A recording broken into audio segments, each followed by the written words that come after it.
everyone, and welcome to the lecture on alcohols and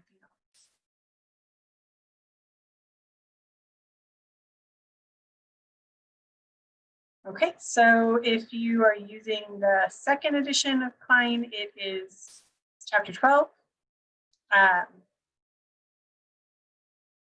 Actually, I'm not sure that's true. I think the second edition is chapter 13 and the third and fourth edition is chapter 12. Either way,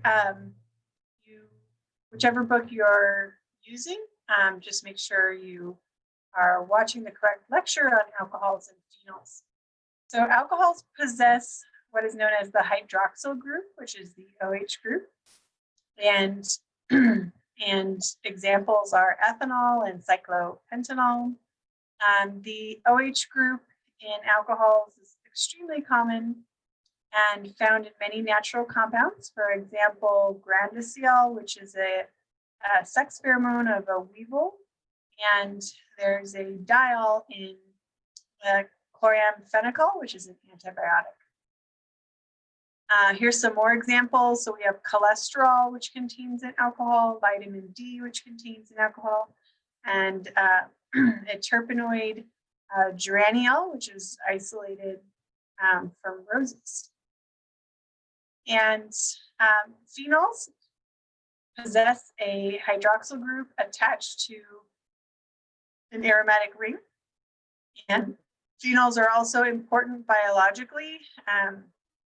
You can see dopamine has a phenol structure, and actually this can be even further termed a catechol because of the two hydroxyl groups ortho to each other on the aromatic ring. And different ursols, which are present in poison oak and are responsible for the skin irritation that those cause. And capsaicin, which is in a lot of hot food. And even tetrahydrocannabinol, known as THC, which is the psychoactive drug in marijuana. Let's talk a little bit about alcohol nomenclature. I know you guys covered alcohol nomenclature if you took Chem 231 or Organic Chemistry 1 at Miramar College. We do cover alcohol nomenclature, so this may be a review for you. But it's good just review in general for nomenclature. So I decided to include it in this video. So remember that alcohols are named using the same procedure you would name alkanes with some modifications. You're going to identify the parent chain, which is the longest carbon chain, but it must also include the carbon that is attached to the hydroxyl group. Then you'll identify and name substituents, assign a locant, which is a number to each substituent, and you want to give the alcohol carbon the lowest number possible. And then when you're putting the name together, you're going to list substituents before the parent name in alphabetical order. Remember that counting prefixes don't count towards the alphabetical order like sec and tert, but other prefixes like iso and cyclo do count when ordering alphabetically. And then for the parent name, you're going to name it like an alkane, but drop the E and add an OL, so it becomes an alkanol. Let's look at some examples. So for example, if we had a 5-carbon hydrocarbon chain, we would just name this pentane because pent is the prefix or the root name for 5, and then it's just an alkane, so it ends with ANE. If this was an alcohol with the hydroxyl group at carbon number 1, we can drop the 1, it's implied if it's not there, and then drop the E and add pentanol for the name, right? And remember that the parent name is the longest carbon chain. That includes the carbon possessing the hydroxyl group, even if it's not the longest carbon chain overall. So for example, you would need to have this hexanyl chain be the parent chain because it includes this carbon instead of an octane. And in addition, you want to give the lowest number possible to the alcohol carbon. And alcohol is so far the highest priority functional group that there is. So if your compound contains an alcohol and other things like alkenes, alkynes, halogens like bromo, chloro, iota groups, and or alkyl groups, none of those have as high a priority as a alcohol. So, and we'll practice that, but the key here is just that you want to start numbering to give the lowest number possible to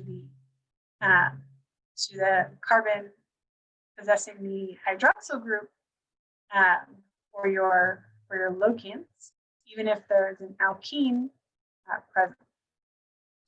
And if it's the alcohol or hydroxyl group is not at carbon number 1, then you need a number to tell where the hydroxyl group is located. Because, for example, if this hydroxyl group was at carbon number 2, then that's a very different compound than when it's at carbon number 3. So that locant is an important part of the name. It can go before the parent name, so 3-pentanol, or it can go in between the root and the suffix, so pentanol. For cyclic alcohols, the carbon possessing the hydroxyl group is always carbon number 1 by default. And then you're just looking at going in the direction that gives other substituents the lowest number possible. And you want to give preference to functional groups that have priority. Right? So the next highest priority would be alkynes and alkenes. Alkyl substituents like these methyl groups and halogen substituents have no priority. So they don't get priority over alkenes and alkynes. They're essentially at the bottom of the priority scale.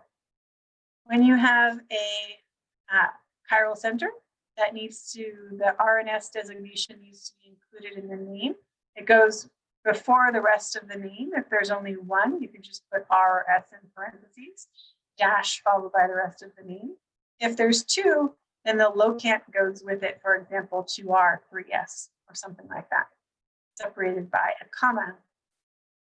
And and then we're counting this direction because this would give the 2 methyls a locant number 3. And if we went clockwise, then it would have been carbon number 4.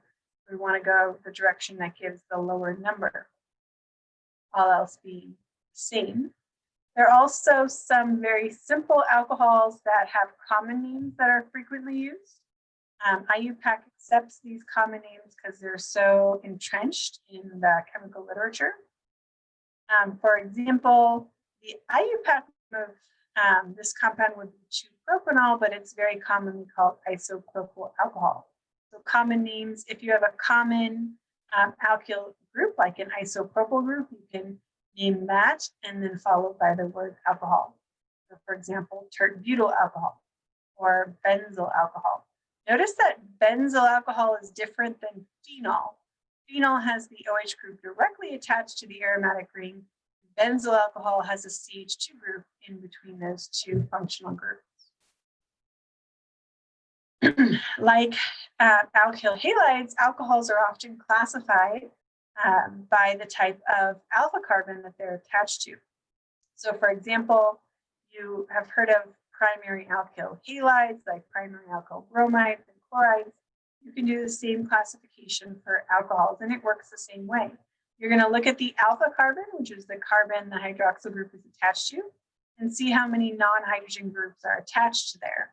That will give you the answer to whether or not you're going to consider it primary with 1 non-hydrogen group, secondary with 2 non-hydrogen groups, and tertiary with 3 non-hydrogen groups. Now, technically, these R groups are typically carbon-based groups, but they might also be other groups, as long as they're not hydrogen. Let's talk about phenols really quickly. So the common, so the parent name phenol can be used when doing nomenclature of certain phenols. And so by definition, when you use the parent name phenol, the carbon attached to the OH group is carbon number 1. So if this is carbon number 1, it makes sense to go clockwise so that the next substituent is at carbon number 2. So then this becomes a 2 nitro group and a 4 chloro group. Because C comes before N alphabetically, we're going to put the 4 chloro group before the 2 nitro group, followed by the parent name, phenol. Let's do some practice problems. Take a moment and pause the video.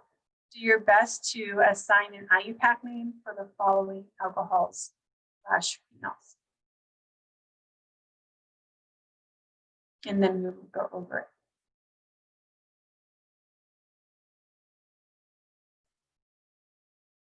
Okay, so let's go ahead and go over this.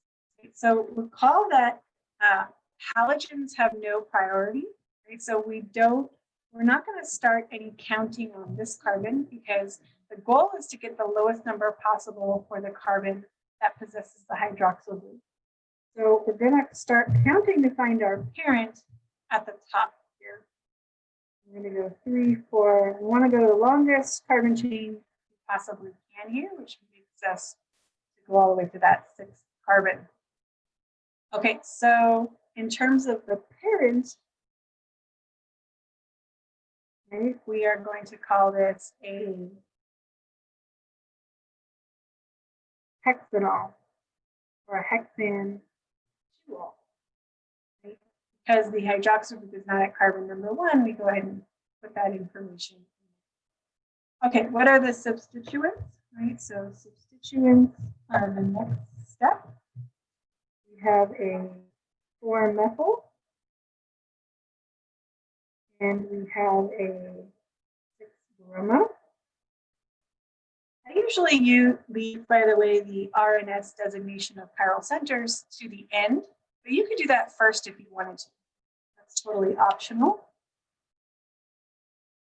Okay, so now we're getting ready to put the name together except for the chiral centers. We'll add that in at the end. So putting it all together, we have B for bromo and M for methyl. So the B comes first alphabetically. So we're going to go with 6-bromo, 4-methyl, either 2-hexanol or hexan 2-ol. The newest way is to do hexan 2-ol. And then the only thing we're missing is, again, the RNS designation of those 2 chiral centers. We'll also want to figure out. So in terms of priorities, we have the oxygen is the first priority, followed by carbon 3, followed by carbon 1, and the hydrogen pointing back is the 4th priority. So I can just do a quick 1 to 2 to 3 for my groups. 1, 2, 3. My 4th priority group is pointed back, so I don't have to do any switching. And this is clockwise, so this is R. Okay, let's go ahead and do the other one as well. So this carbon is a little bit more tricky. There's a hydrogen coming out of this. So we're going to have to do some switching in the end. But the first group is, the first order of business is to figure out the priorities. So because this is just a methyl group, I can tell that this is going to be priority number 3. But between these two, it looks like a tie. Right? They're both CH2 groups. So I'm going to move to the next carbon. Right? So those are my tie. Moving to the next carbon, I have a carbon with oxygen, carbon, hydrogen versus bromine, hydrogen, hydrogen. Bromine has a higher priority than oxygen. So this is actually going to be priority number 1 and 2 again. So 1 to 2 to 3, with my line here, 1, 2, 3, gives me another clockwise rotation. But again, the hydrogen is pointing out at me, so this is actually needs to be switched, and it's S. So placing that before the name, we're going to do 2R4S in between. Okay, let's go ahead and move on to the next one. Now we have an alcohol that's part of a cyclic structure. By definition, this will be carbon number 1. And then we're looking at, should I count clockwise or counterclockwise? If I count counterclockwise, I get a substituent at carbon number 2. However, recall that halides have no priority, and alkenes have a higher priority than groups that have no priority.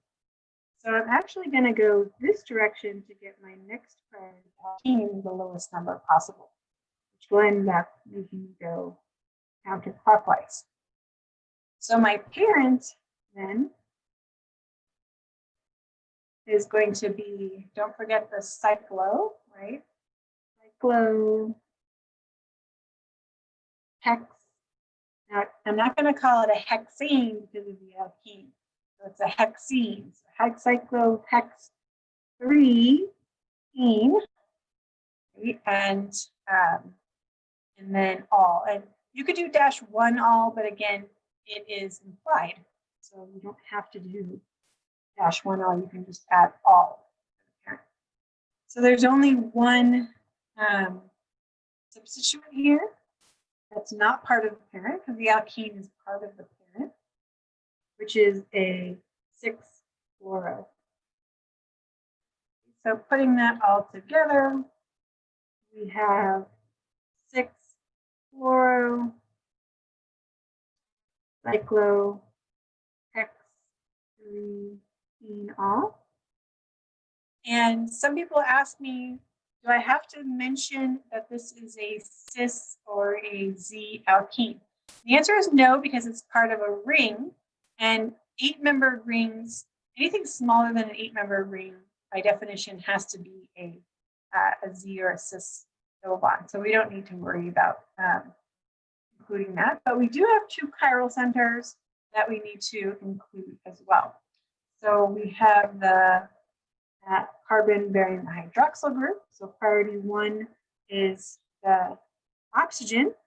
And then between these two, this will have a second priority. So 1 to 2, right? Moving around here to 3. And then my hydrogen is pointed back. And so counterclockwise is S. Moving up here to this one, we have chlorine is the highest priority. This will be second highest, and that will be third. So 1 to 2 to 3. This is a clockwise rotation, but our hydrogen is pointing out at us on a wedge. So because of that, we do have to switch it. So this one is actually also S. So to put that before the name, we are going to do 1S, 6S. So even though they're both S, that's the way it's written. Let's look at a phenol example. We have the parent, which is going to be phenol. Remember that by definition, this is carbon number 1. So when we're going this direction, we would get a substituent at 3 and 5, and when we're going this direction, we get a substituent at 3 and 5. That's a tie. So then we're going to go the direction that gives the first substituent with a lower alphabetical name. Right, so let's think about what these groups are actually called in, so we know which one has a lower alphabetically. So this is, of course, a fluoro group. And over here, you're going to have to remember your complex alkyl groups. So this is a 1, 2, 3, 4, 5 carbon containing substituent. And with the I like to call them the antennas at the end, we should call this an iso, 5 carbons, isopentyl. Right, so I counts alphabetically and F counts. So F comes before I. We're going to go this way, and this would be carbon 3, carbon 5. Right, so we would go 3, fluoro, 5, isopentyl, phenol. For the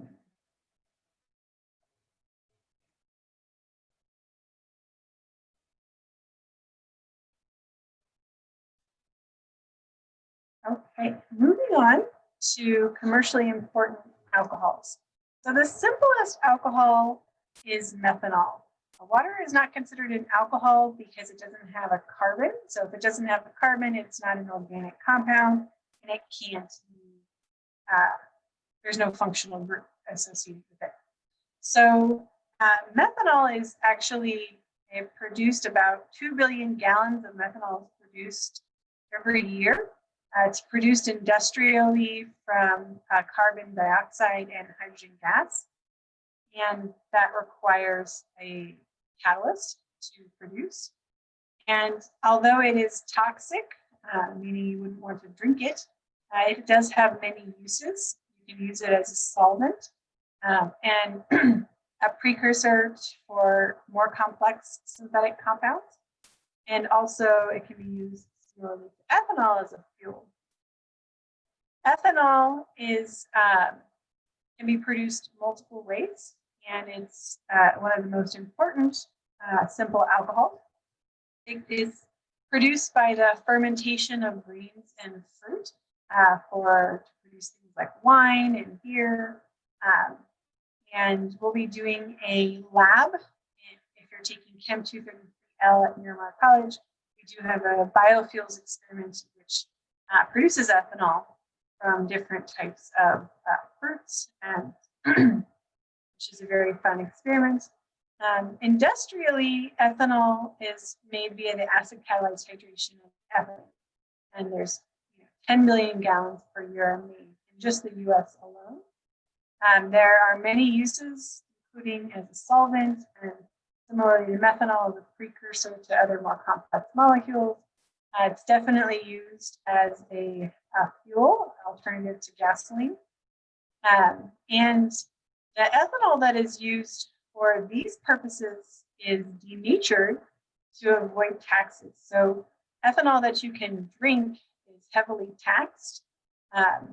So if they're going to be using it for a purpose other than drinking, then it's a molecule that will be added to ethanol that is more toxic than ethanol, such as methanol or other bittering agents that can make somebody horribly sick if they were to drink it. And by adding these compounds, it makes it so that they avoid the tax to use ethanol for solvent. So you would never want to drink ethanol that was intended to be used as a solvent or a fuel, because there are things added to it that could make you horribly sick or even kill you. Isopropanol is a third alcohol that is commercially important. It's also known as rubbing alcohol. It's made industrially from the acid catalyzed hydration of propylene. And just like ethanol, methanol is toxic, but it can be used as a solvent, it can be used as an antiseptic, hence the purpose of the rubbing alcohol, and it can also be used as a gasoline additive. Let's talk about some physical properties of alcohols. So the hydroxyl group of an alcohol has a huge effect on its physical properties. If we compare, for example, ethanol to similar molecules like chloroethane or ethane, look at the difference in the boiling point, right? So ethanol is a liquid at room temperature, but both ethane and chloroethane are gases at room temperature. The reason for this is because of hydrogen bonding, which can happen when you have an OH group in a molecule. So they have much higher boiling points due to hydrogen bonding, which in review, a hydrogen bond is a intermolecular force between a hydrogen that is electron deficient because it's attached to an electronegative atom and the lone pair of a electronegative atom. These intermolecular forces have to be overcome during the boiling process, and that takes a lot more energy, leading to a much higher boiling temperature for the boiling point. Alcohols with 3 carbons or less tend to be miscible in water. So methanol, ethanol, and propanol are miscible in water. And the definition of miscible is that it's mixable in all proportions. And that's because alcohols have both a hydrophilic and a hydrophobic region. The hydrophilic region is the region that can interact well with water, and it is the polar part of the molecule. Then there's the hydrophobic region, which does not interact well with water and is nonpolar. And as the number of carbons in the alcohol increases, the hydrophobic region increases proportionally. And eventually, the non-water loving part of the molecule gets large enough that it's no longer going to be miscible in water. However, larger molecular weight alcohols do still mix with water, are soluble in water. So they're soluble or mix in some proportions. But if they're not, they don't mix in all proportions, we call them miscible. In review, last semester we talked about acidity in chapter 3, acid-base reactions. So you may remember that alcohols are sort of intermediate in acidity, kind of like water. They are not super strong acids, but they're not super weak acids either. They're intermediate. Their pKa is typically in the 16 to 18 region. And as a result of them not being very acidic, it does take a pretty strong base to deprotonate them, stronger than sodium hydroxide, for example. So sodium hydride is one choice. If you add hydride, it's a strong enough base that it will completely deprotonate ethanol to form ethoxide. And also you can let the hydrogen gas that forms bubble out of the solution, and through the Chatelier's principle, it can also help the reaction go to completion. Alternately, if you don't want to use a strong base, you could just add some sodium, potassium, or lithium metal. And that does a redox reaction or transfer of electrons to produce the corresponding alkoxide, which is why oftentimes when you see or want to use, for example, sodium ethoxide in a reaction mixture, over the arrow, oftentimes it'll say sodium ethoxide and ethanol, and the solvent will be ethanol. And the reason for that is just the way it's produced. You can take a beaker full of ethanol, add some sodium metal, and now you have a solution of sodium ethoxide in ethanol. So it's not always because that's the best solvent for a reaction, if that's just a convenient solvent for a reaction. One thing I want to mention is oftentimes when we are making alcohols synthetically, the product initially is an alkoxide ion, right? So like ethoxide or methoxide, or even a more complicated alkoxide ion. But this is not neutral, and therefore it's much more, it's much higher energy or less stable than alcohols. So oftentimes we need to add in an acidic workup in order to protonate the alkoxide to give us a neutral and stable alcohol that we can then isolate. So when you're looking at reagents over the arrow, oftentimes there's the reagent that does a reaction, and then it'll say H3O plus or water as a second step. That is just the protonation step at the end to produce a neutral alcohol. Although water can be used if it's used in large excess, even more efficient is using hydronium ion. So depending on the edition of the book, it may say second step is water or second step is H3O plus. I know that Klein has worked to change all of his waters to H3O plus because it's more efficient for protonation in the workup. Okay, let's talk about alcohols. Remember, we talked about the fact that alcohols typically, depending on the R group, their pKa is between 15 and 18, assuming there isn't something electronegative, lowering the pKa or something like that. So just typical, simple alcohols. And when we compare that to other compounds, right, amines are actually not acidic like alcohols. They are much less acidic with pKa's between 35 and 40. Alkanes are even less acidic with pKa's typically between 45 and 50. And hydrogens attached to halogens are much more acidic, right? Think of like HCl or HBr. Those pKa's tend to be between negative 10 and 3. And we can relate that to using ARIO, which is an acronym that Klein uses to rationalize the relative acidity of different compounds, for example, alcohols. And when you're using ARIO, what you do is you take the acids that are being compared, go ahead and convert them to the conjugate base by removing the proton, but leaving the electrons behind and the negative charge, and then comparing the stability of the lone pair of electrons and the resulting negative charge. These can all be compared because carbon, nitrogen, and oxygen are in the same row of the periodic table. And as you get more, the atom becomes more electronegative, the lone pair is more stable. And the difference between oxygen and a halogen, main difference is size, actually. So the predominant factor, or the most important factor, is size, and after that, electronegativity.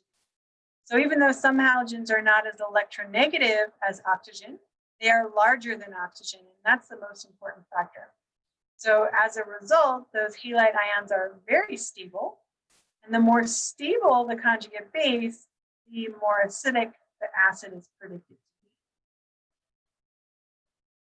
be. In the acronym ARIO, besides the atom, the second factor is resonance.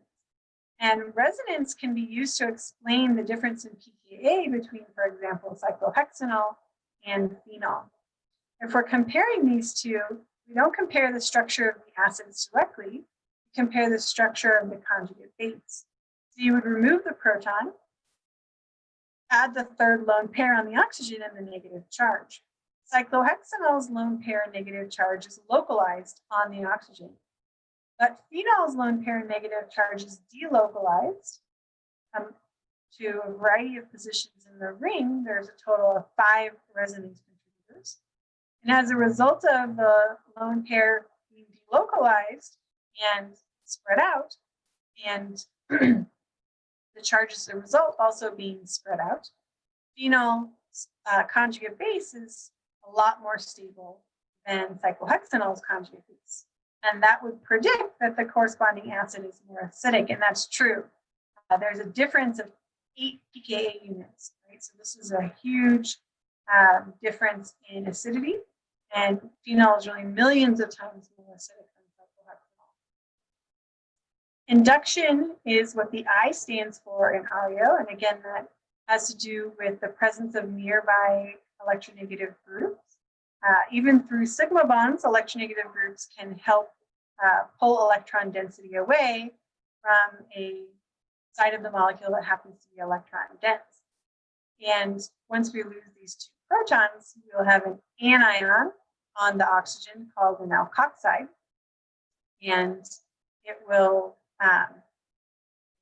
be stabilized through induction, leading to a more stable conjugate base, which then predicts a more acidic acid and with a lower pKa value. And you can see that the presence of those 3 chlorines does lower the pKa value by about 4 pKa units.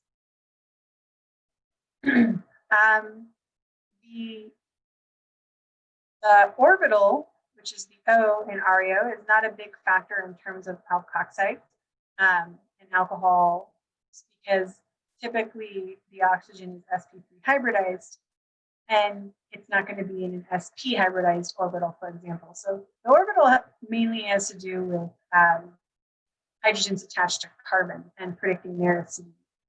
So the next most important factor actually for predicting acidity in alcohols is solvation effects.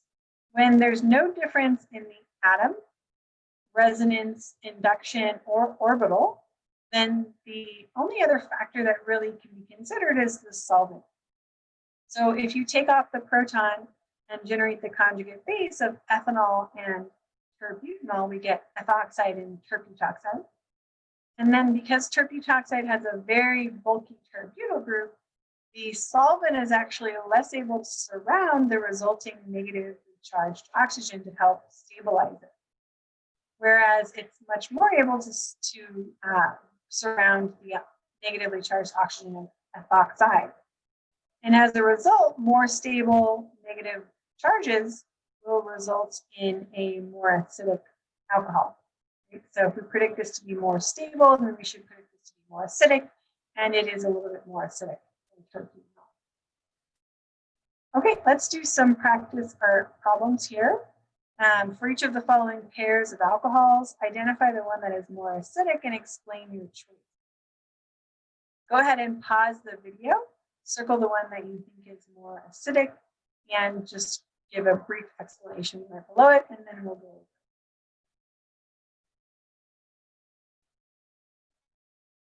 Okay, so let's go ahead and talk about these.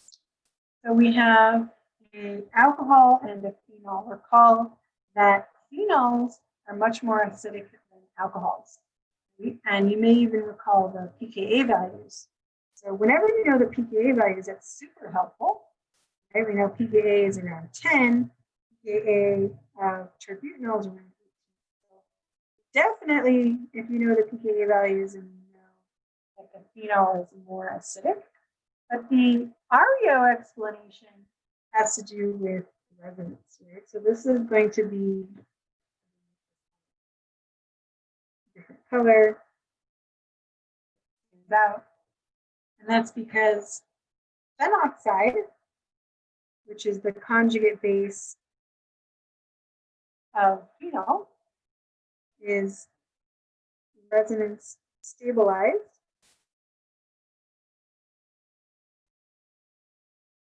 Conjugate base.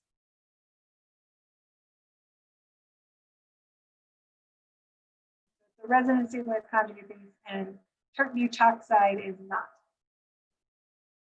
So we can write that in too. And tert butoxide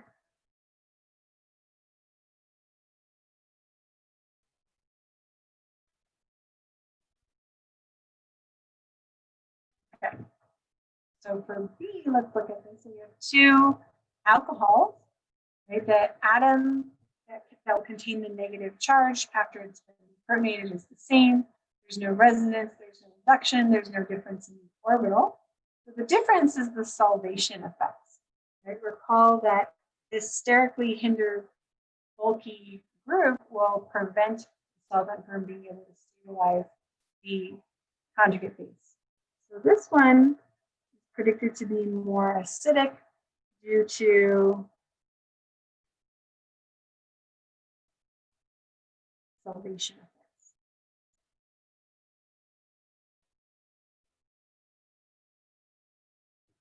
Okay, let's look at the next one. So this one I'm not going to write ARIO because it's really the solvation effects, which is not part of the acronym. Okay, looking at these two, we have two alcohols. If we want to compare these, we can draw out the conjugate bases. One way that can help. Draw these out. See what the difference might be. So those are the two conjugate bases. So one of the things you might have noticed is that this is a localized pair. Right? So the lone pair here is all localized.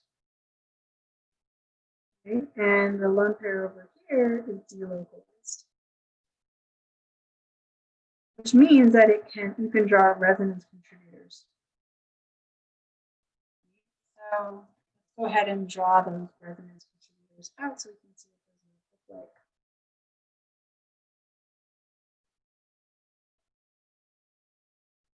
So recopying the structure.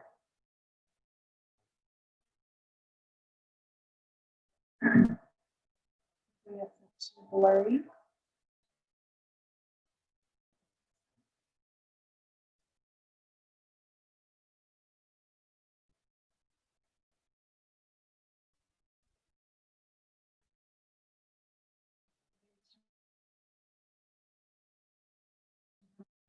Document.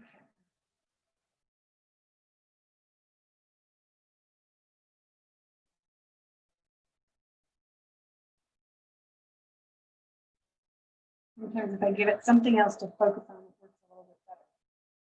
Okay, so you might have recognized that there is an allylic lone pair here, so we can localize using the allylic lone pair pattern.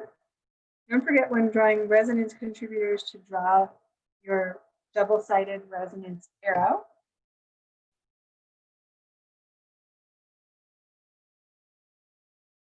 that has moved the lone pair negative charge to the carbon.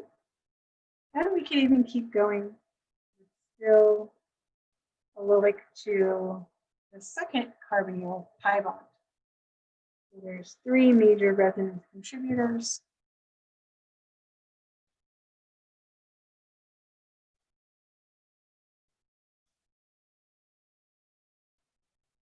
Right, so this localized lone pair is much more stable than the localized lone pair. As a result of this being much more stable, we would predict that this is the much more acidic acid.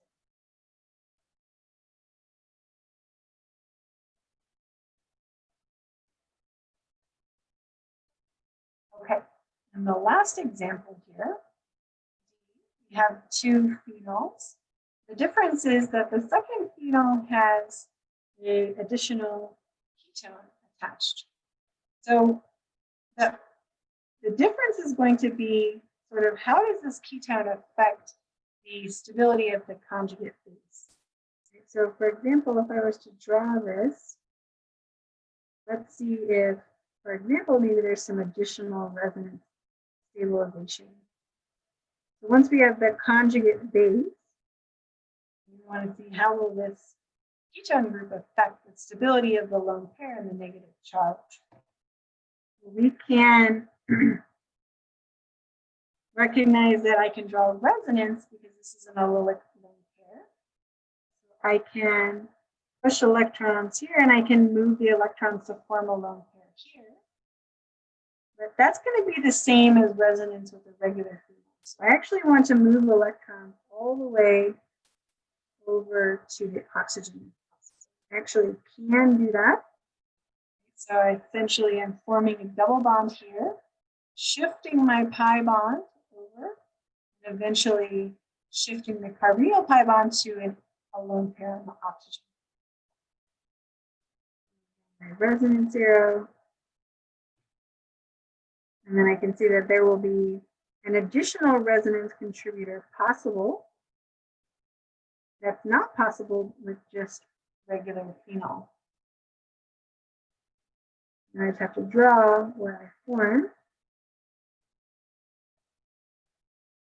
So as a result of having this additional resonance contributor, the conjugate base is more stable. The conjugate base is more stable, then we would predict that this is a more acidic acid.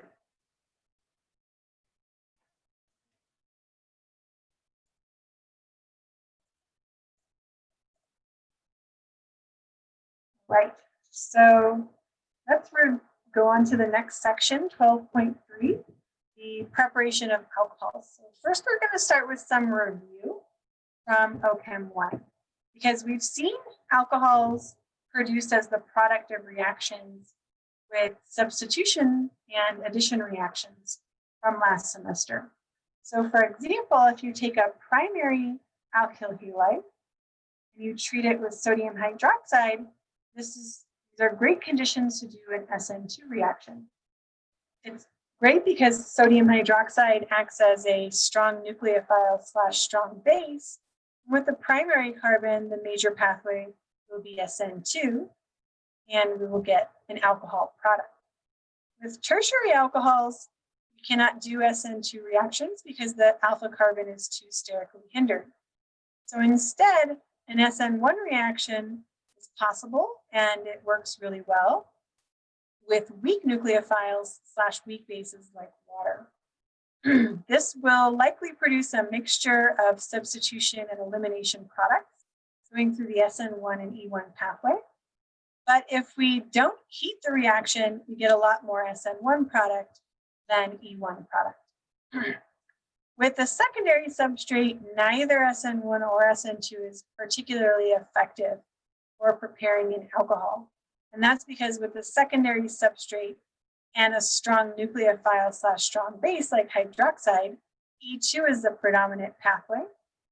And if we use a weak nucleophile / weak base like water with a secondary alcohol, the reaction is just too slow in an SN1 reaction because the rate determining step is loss of a leaving group And the formation of a secondary carbocation is not very stable, so it has a high activation energy, and it tends to be a very slow reaction. We can prepare secondary alcohols, but you would commonly use different reactions to produce those. If you would like a review on how to draw the mechanism for SN1 and SN2 reactions to produce alcohols, I have a separate video that I will also embed into Canvas for you, where you can see me draw these mechanisms stepwise. Alcohols can be synthesized from alkenes via addition reactions. And depending on the edition of your book, this may be chapter 8 or chapter 9. But you're going to go to the alkenes, addition reaction of alkenes chapter, and you'll find these reactions. So the first one to form an alcohol is an acid catalyzed hydration. This goes through Markovnikov addition, which means that the larger OH group will go onto the more substituted carbon, and the smaller hydrogen goes onto the less substituted carbon. That's what it means to be Markovnikov controlled in terms of the regioselectivity. To do acid catalyzed hydration, we just need to use a dilute acid and water. We can also get the Markovnikov hydrate product using the reaction called oxymercuration demercuration. This uses a toxic mercuric acetate reagent along with water, followed by sodium borohydride in a second step. The advantage of using oxymercuration demercuration comes into play when you have substrates that, when they generate a carbocation, might be subject to rearrangement. Because oxymercuration demercuration will place the hydroxyl group on the most substituted carbon of the alkene without rearrangement. Dilute acid, if it generates a secondary carbocation, and there's a possibility of doing a hydride shift or a methide shift, could produce a product from rearrangement. So if you're trying to avoid rearrangement and you have a substrate that is prone to rearrangement, then oxymercuration demercuration is a better choice. Otherwise, you would use acid because of the toxic nature of mercury.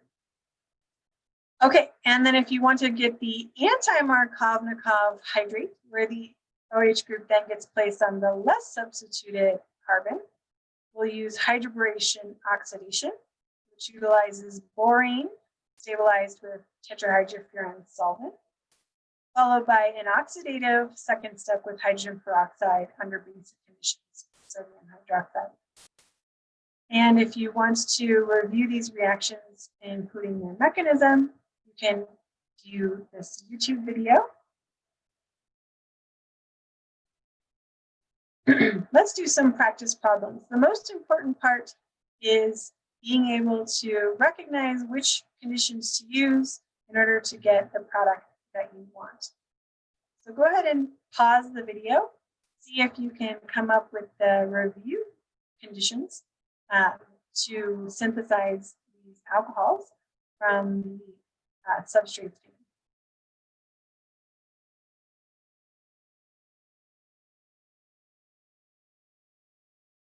Okay, so we have a tertiary alkyl halide getting converted to a tertiary alcohol.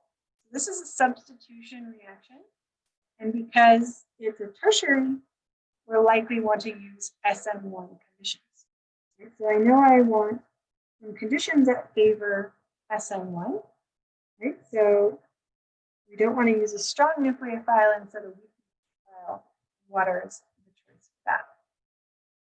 Moving on to B, now this is an addition reaction. This is not a substitution reaction. We're adding two things across the double bond.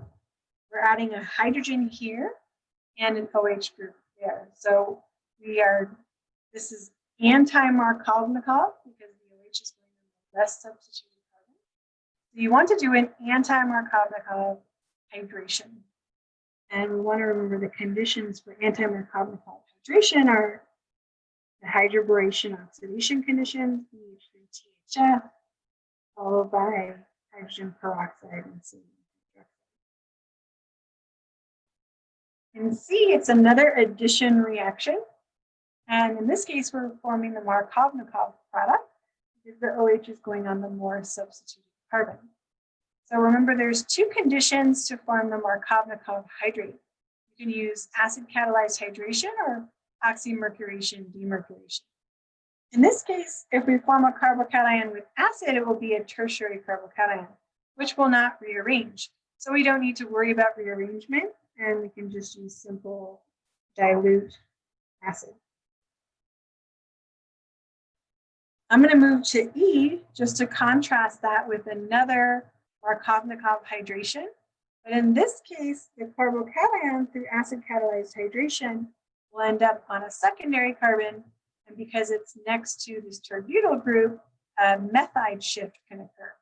In order to avoid having any rearrangement, this would be the case when you would want to use the oxymercuration demercuration.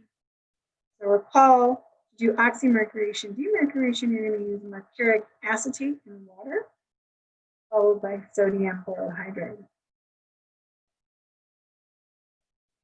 Let's look at D here. This is a primary alkyl bromide going to a primary alcohol. Since it's primary and we're doing a substitution reaction, it's likely that we want to do SN2. And an SN2 reaction requires a strong nucleophile, so we're going to use sodium hydroxide.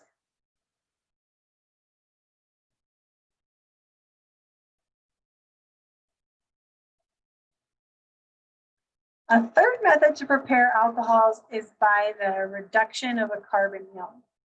So if you have an aldehyde, you can actually reduce the carbonyl.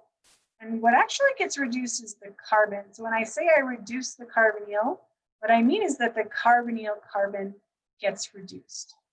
And the product is a primary alcohol. When you take a ketone and treat it with reducing conditions, you end up with a secondary alcohol. And again, it's that carbonyl carbon that gets reduced. Tertiary alcohols cannot be prepared through reduction. So again, if you want to make a tertiary alcohol, you have other options. For example, an SN1 reaction that we talked about, or there'll be some new reactions coming up soon that will also prepare tertiary alcohols. Reductions involve the change in oxidation state of the carbon attached to the oxygen. So it's that carbonyl carbon. And calculating oxidation state is really just a method of electron bookkeeping. So it allows us to formally assign electrons to see whether or not there's then what we call an oxidation or reduction occurring. So let's talk about how that works. So we've learned about another method of electron bookkeeping in the past, which is the calculation of formal charge. For example, if we wanted to calculate the formal charge on this carbon in methanol, what we would do is assign 1 electron for every bond that carbon is making, and then do a calculation where we take the number of valence electrons of carbon, which is 4, subtract the number of assigned electrons, which is 4, we would get 0. So carbon in methanol does not have a formal charge. The calculation of oxidation state works differently and than formal charge, but it's another method of electron bookkeeping. The way it works is you assign the electrons from each bond that carbon is making to the more electronegative element. So for example, between carbon and hydrogen, carbon is more electronegative, so we assign both electrons in that bond to the carbon. And that works for all 3 carbon-hydrogen bonds. However, there's 1 carbon-oxygen bond in methanol. And because oxygen is more electronegative than carbon, we're going to assign those electrons to the oxygen, and neither of those 2 to carbon. We do the same sort of calculation.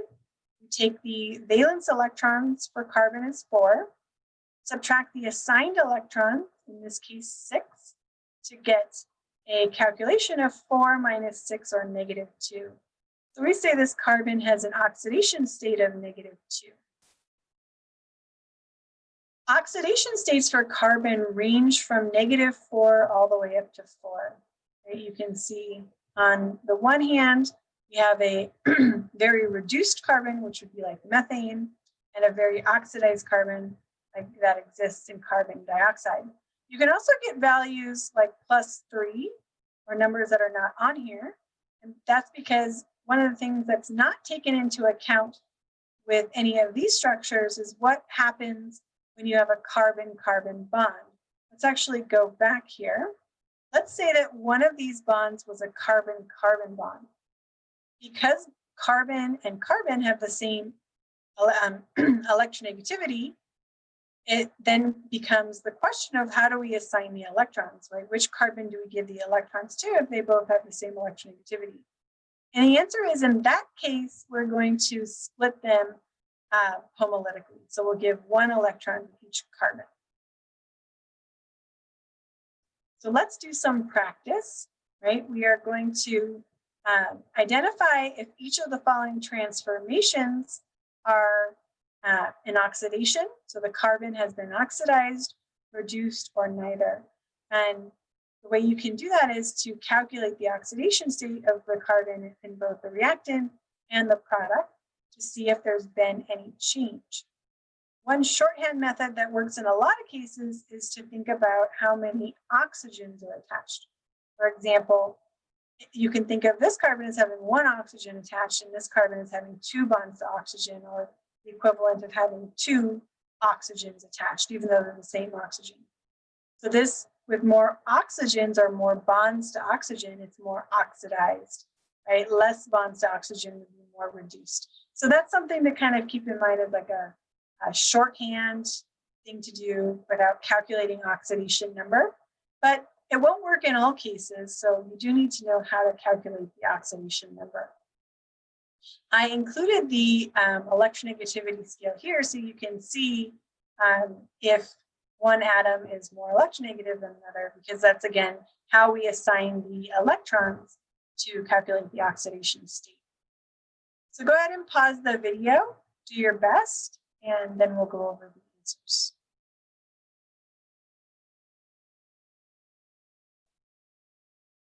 Okay, let's go ahead and go over the answers here.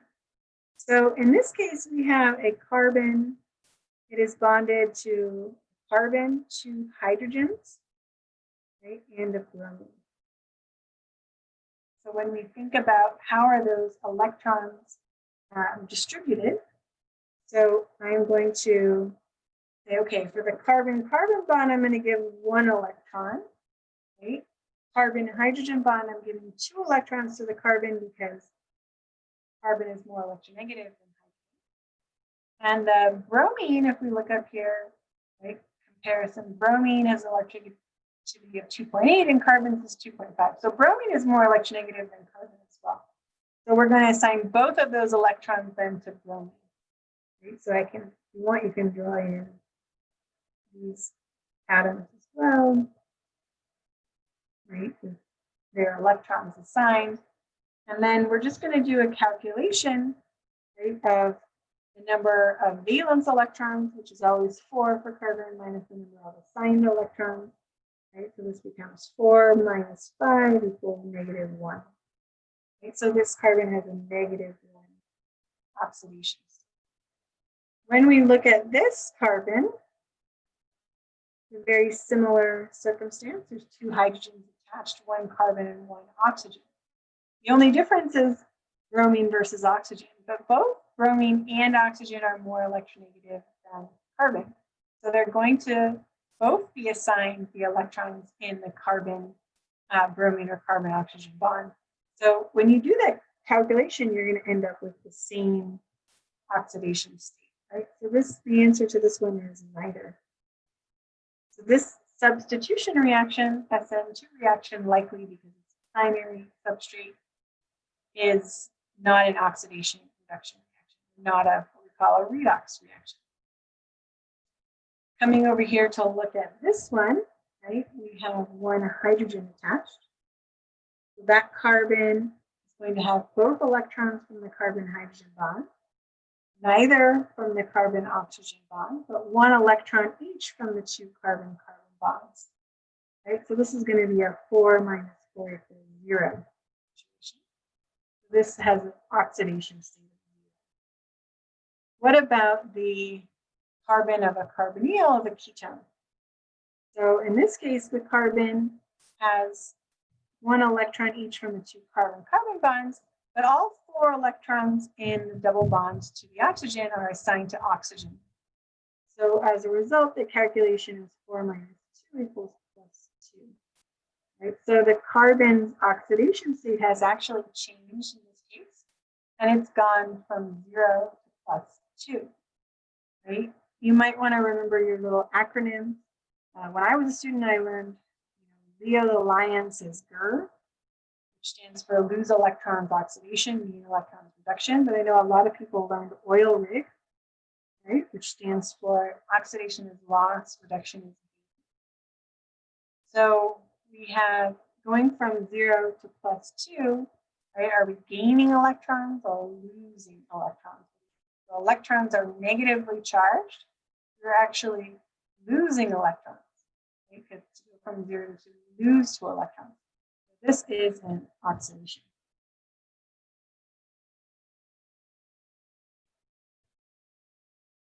Okay, what about the conversion of an aldehyde to a carboxylic acid? My prediction is that it's going to be an oxidation because we are converting a bond from carbon to hydrogen to bond from carbon to oxygen.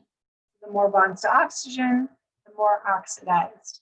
So we can do a calculation to double check that.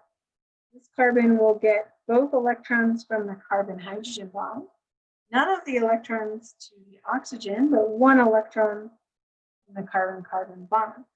So 4 minus 3 is plus 1. And when we calculate it for the carboxylic acid, we only get the 1 electron from the carbon-carbon bond.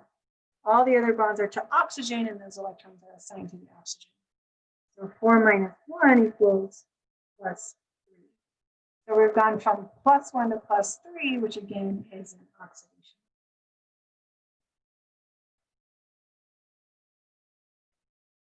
Moving on to the next case, we have a ketone getting converted to what you'll later talk about is called an acetal.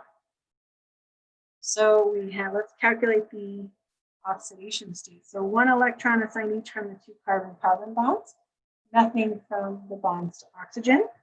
So again, 4 minus 2 is plus 2.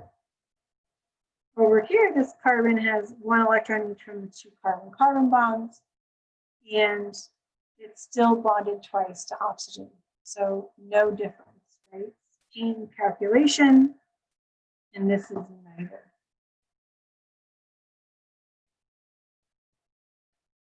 In the last case, we don't have any oxygens at all, right? So let's see, can we have an oxidation or a reduction without any oxygens involved? The answer is yes. But we'll go ahead and check that out. Let's look at this carbon that's been highlighted in blue. So the carbon has 3 bonds to carbon and 1 bond to hydrogen. It's going to get 1 electron each from each bond to carbon and 2 electrons from the bond to hydrogen. So this is a 4 minus 5 equals negative 1 calculation. And then that same carbon would be this one, right, which is a carbon now bonded only twice to other carbons, and it has 2 hydrogens attached to it. So we're going to assign all 4 of those electrons to the carbon. Now we're at a 4 minus 6 equals negative 2. Right? So we did see a change in oxidation state. So this is a redox reaction. So let's figure out, is it an oxidation or a reduction? Right? Going from negative 1 to negative 2, we've gained an electron. So that is a reduction. So that's why when we talk about the hydrogenation reaction, which converts a double bond into a single bond, we say that's a reduction. So we say double bonds are reduced when they're hydrogenated to alkanes.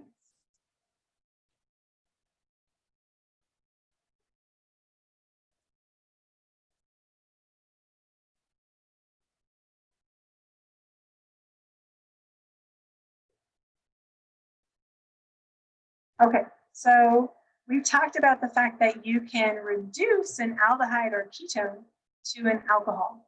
That reduction is going to require a reducing agent, right? And so we're going to need to think about, okay, what reducing agent conditions should be used here to reduce a ketone to, in this case, or to a secondary alcohol. And note that the carbonyl carbon is reduced, right? And that means that the reducing agent will be oxidized in the reaction. So what's the overall change here? You can think of this as like an addition reaction.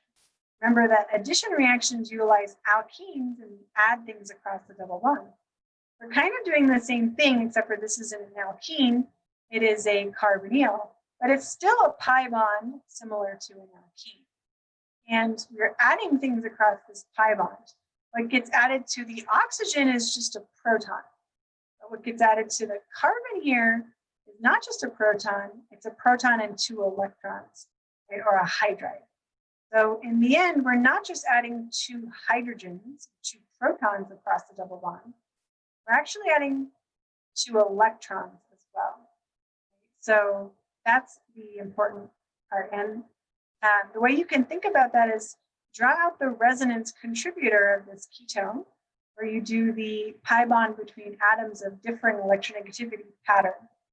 When you do that, you'll get a structure where the oxygen has a negative charge and the carbon has a positive charge.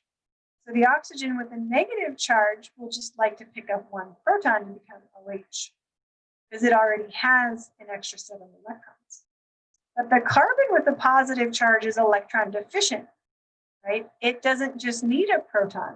It needs a proton and 2 electrons in order to make 4 bonds, right? So when you're doing a reduction, the reducing agent that is used is not just an acid. Acids only provide protons, but they don't also donate electrons, and we also need electrons. So reducing agents are not going to be just simple acids. The first reaction that's covered in the Klein book is hydrogenation. So if you recall, hydrogenation utilizes hydrogen gas and a metal catalyst, and it reduces double bonds like alkenes down to alkenes. Technically, you can also use hydrogenation to reduce a different double bond like a carbonyl to a secondary alcohol. However, this method is rarely used because it requires very high temperatures and pressure, which is very difficult to achieve in the traditional laboratory. We can only really achieve it with specialized glassware and equipment industrially.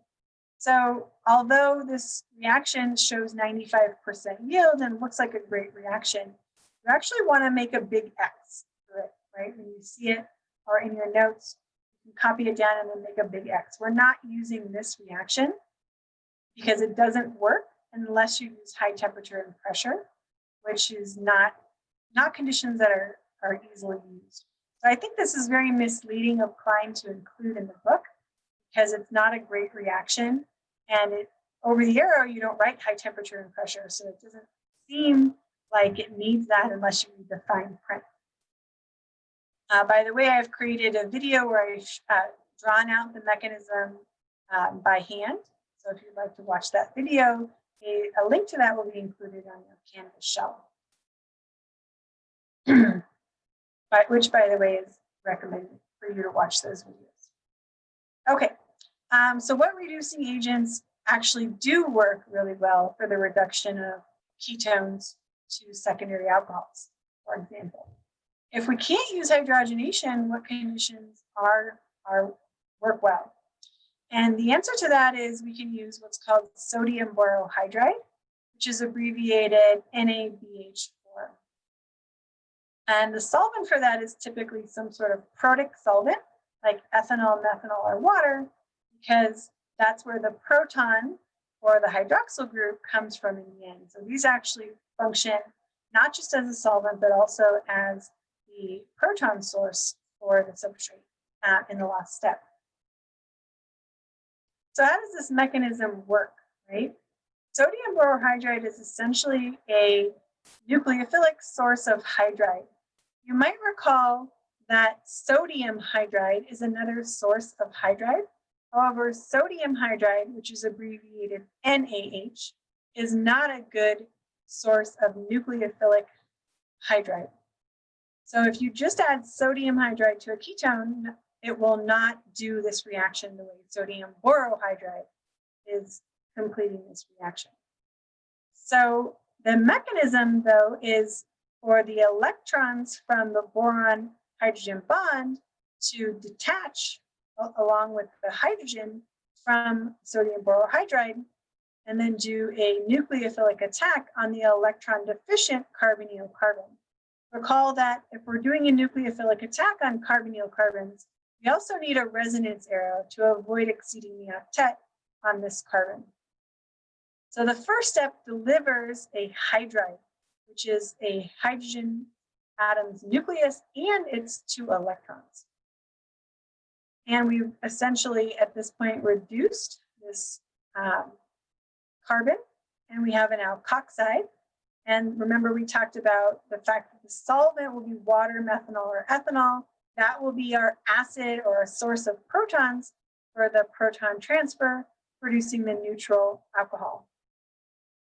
If you use an unsymmetrical ketone, a new chiral center is created through the reduction of the carbonyl and in producing the alcohol.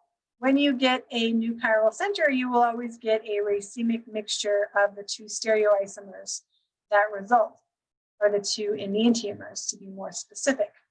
And the reason why you'll get a racemic mixture, or a 50-50 mixture of R and S, because the sodium borohydride nucleophile can attack the planar, the trigonal planar carbonyl carbon from both sides of that planar molecule with equal probability, resulting in the 2 enantiomers that are formed.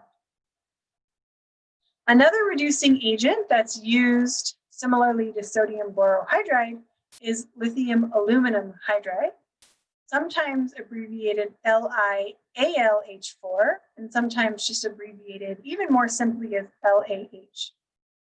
It is a reducing agent for carbonyls, and it will reduce anything that sodium borohydride can reduce. Lithium aluminum hydride can also reduce, because lithium aluminum hydride is a stronger reducing agent than sodium borohydride. So both sodium borohydride and lithium aluminum hydride can reduce aldehydes to primary alcohols, and they can both also reduce ketones to secondary alcohols. Notice the 1,2, which was not included in the conditions for sodium borohydride. The reason for that is lithium aluminum hydride is much more reactive with water. So it needs to be kept separate from water, or anhydrous conditions need to be used initially so that it is preserved to reduce the carbonyl. And only after that reduction has taken place will water be added to the reaction to then protonate the resulting alkoxide, producing the alcohol. So it's a little bit more tedious to use lithium aluminum hydride because you have to carefully use anhydrous conditions and protect the reaction from any water. However, there are some advantages to using it as well. Here are the 2 structures, sodium borohydride and lithium aluminum hydride. You can see they're structurally very similar. They both have a metal with 4 hydrogens attached, a negative charge, and a counter ion, either sodium or lithium. The main difference is that lithium aluminum hydride is much more reactive, so it's more effective at donating hydride than sodium borohydride. So again, lithium aluminum hydride can do anything that sodium borohydride can do. It can reduce aldehydes and ketones in the exact same way that sodium borohydride does. So here's a summary, right, where you can see that, for example, this ketone can be reduced using sodium borohydride or lithium aluminum hydride. You can mix it together with a protic solvent in the case of sodium borohydride, but water needs to be only added as a second step when using lithium aluminum hydride. Both of these will reduce the carbonyl, but will not reduce an alkene. So it's selective for the reduction of the carbonyl, but not an alkene. This reaction I don't like, right? Because it's very misleading. Hydrogenation, so typical hydrogenation conditions would be using hydrogen gas and a metal at room temperature. Well, if you do it at room temperature and atmospheric pressure, the only thing you're going to reduce is the alkene. The carbonyl will be untouched.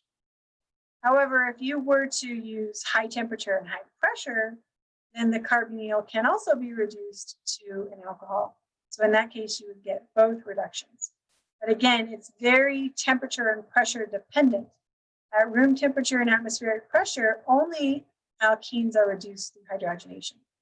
Right? Reducing a carbonyl through hydrogenation is not easy, requires high temperature and pressure. The reactivity of different hydride delivery agents, such as sodium borohydride and lithium aluminum hydride, and many other similarly structured hydride delivery reagents, it can be fine-tuned by using derivatives with different R groups. So in the case of sodium borohydride and lithium aluminum hydride, the R groups were all just hydrogens. But they don't have to be hydrogens. They can be substituted with various alkyl groups, which are either small or sterically hindered. They can be alkoxides, so OR groups, which are actually electron donating. They're electron donating, they're electron withdrawing through induction, but electron donating through resonance. We'll talk about that more later, but overall, I just want you to recognize that an OR group is actually an electron donating group, not overall withdrawing group like you might expect based on the electronegativity.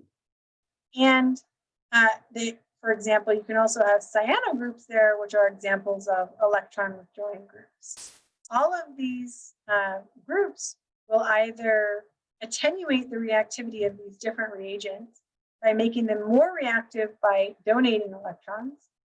That makes them more reactive because if you donate electrons into a negative charge, you're actually making it more electron rich and more likely to give up its hydride. Or you can withdraw electron density with an electron withdrawing group, helping to stabilize the negative charge, helping to make it a little less reactive. And by attenuating or fine-tuning the reactivity, you can get some selectivity, meaning you can choose which functional groups will react and which ones won't, which can be an advantage synthetically. And that will be expanded upon when we reach the chapter on carboxylic acid derivatives, which is either chapter 19 or 20, depending on your edition of the Klein textbook. So what can lithium aluminum hydride, or LAH, do that sodium borohydride cannot do? It can reduce certain functional groups like carboxylic acids or esters. So again, let me make sure to state that sodium borohydride would not react with a carboxylic acid or an ester to reduce them. You need the stronger reducing agent in LAH. And also you need excess LAH because it requires multiple equivalents of hydride to reduce a carboxylic acid or an ester all the way down to a primary alcohol. And that's because you might notice we added 2 hydrides and not just 1 to reduce for this reaction. And both of these, regardless if it's an OH group or an ester group, will give you a primary alcohol. If it's an ester, you'll get another alcohol from the other carbon-based part of the ester. The mechanisms of these two are very different because carboxylic acids are acidic and esters are not, right? The mechanisms for the carboxylic acid won't be covered until later chapter 19 or 20. But in ester, we talk about now. So let's talk about the reduction of an ester using 2 equivalents of lithium aluminum hydride. So if you draw out the ester, you might notice that it also has a carbonyl carbon, which is electrophilic. So just like hydride can be donated to an aldehyde or ketone, it can be donated to the carbonyl carbon of an ester, along with this resonance arrow, moving electrons up to the oxygen as a lone pair. The difference now between an aldehyde and ketone and an ester is that an ester has a leaving group, and aldehydes and ketones would not have this group. Instead, it would have another hydrogen or carbon-based group, which is not a leaving group. If you have an alkoxide group, while it's not a good leaving group for a substitution reaction, it is considered a good leaving group in this reaction because we're forming a very stable aldehyde. So the expulsion forms something really stable, which makes it a lot more favorable. So the reduction of an ester actually produces an aldehyde as an intermediate, which then gets further reduced with lithium aluminum hydride to an alkoxide, which gets protonated by water to form a primary alcohol. So the reduction of an ester or carboxylic acid, you need two equivalents because you first actually produce an aldehyde that then gets further reduced. Let's do a practice problem. Go ahead and predict the major product of each of these reduction reactions. And then we will go over it.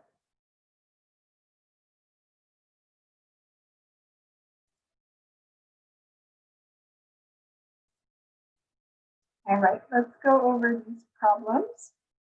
So remember that sodium borohydride will reduce an aldehyde to a primary alcohol.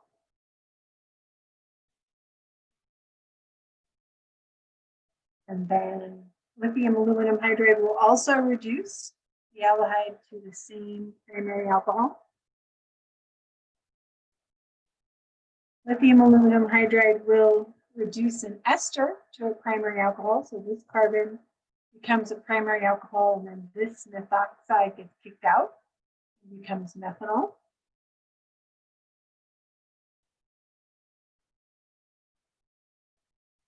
Oops.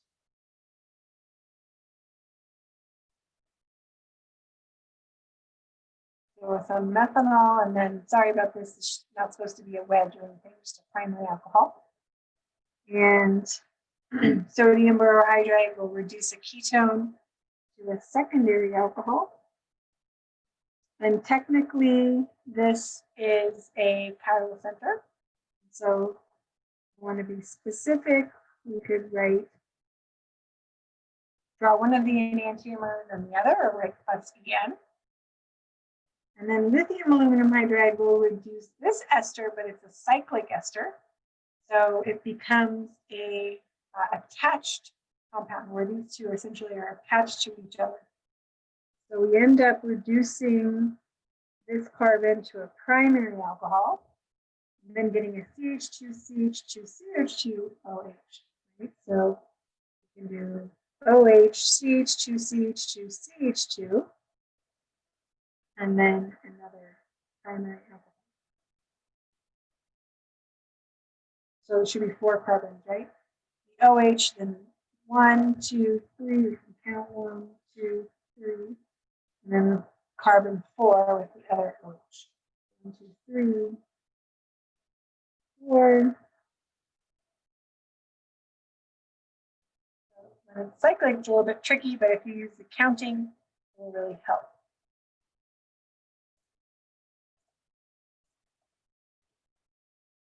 Okay, so we can also prepare diols through reduction, and diols are named using the same method as alcohols, except for we don't drop the E and we add the suffix diol at the end.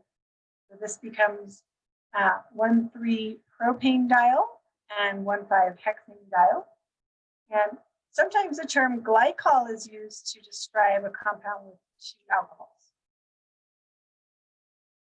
Diols can be prepared the same way you would prepare alcohols, from reduction of carbonyl compounds. For example, you can reduce a diketone to a diol. And again, the best conditions here are sodium borohydride or lithium aluminum hydride. Remember that hydrogenation does not work unless you use high temperature or pressure. So you can just put an X through that. reaction. It's not a good reaction. We've also seen the preparation of diols last semester when we looked at anti-dihydroxylation and syn dihydroxylation. Those prepare diols where the two alcohols are on adjacent carbons. To do anti-dihydroxylation, we use a peroxy acid such as MCPBA, followed by H3O+. Or if you want to get a syn diol, you can use osmium tetroxide. And sometimes people use co-oxidants like NMO because the osmium tetroxide is expensive. I do have a separate video showing the mechanisms of those reactions. The next major section of this chapter, which is a reaction that prepares alcohols, is on Grignard reactions. And Grignard reactions utilize what are called Grignard reagents to prepare different types of alcohols. This reaction was introduced by Victor Grignard, who eventually earned a Nobel Prize for his work. The reason why this reaction deserved the Nobel Prize was because of the synthetic utility. So what Grignard reactions do is there's two organic components, but one of them is an organohalide. And when you introduce magnesium to the organohalide, you get what's called a Grignard reagent or an organometallic compound, an organomagnesium halide. There's a lot of different ways that people call this compound. But one of the reasons why it's so important is because typically carbons attached to things like halogens are electrophilic carbons. They have a delta positive due to the withdrawing of electrons from the electronegative halogen atom. However, when magnesium is introduced and it inserts between the carbon-halogen bond, now we have a carbon-magnesium bond. Carbon is much more electronegative than magnesium, and as a result, the dipole points towards the carbon, and the carbon becomes partially negatively charged instead of positively charged. So now we have a carbon nucleophile, and it's very difficult to get a lot of different carbon nucleophiles because mainly carbanions would be produced through acid-base reactions. But for example, halides like propane are not acidic at all. Their hydrogens are about a pKa of 50 or close to it. So they're not acidic. So trying to generate an anion of propane is very difficult. But you can essentially do that through forming a Grignard reagent because this carbon functions as essentially almost equivalent to a carbanion. So we go from the carbon acting as an electrophile to the carbon acting as a nucleophile. And it's difficult to prepare carbanions in any other way. We talked about the difference in electronegativity being pretty substantial between carbon and magnesium. The difference is actually 1.2, which means that the bond has significant ionic character.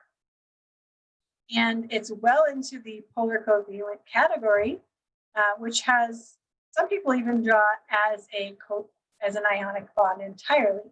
You can think of this carbon as having a lone pair and essentially a carbanion, even though in reality it's more like a partially negative charged carbon.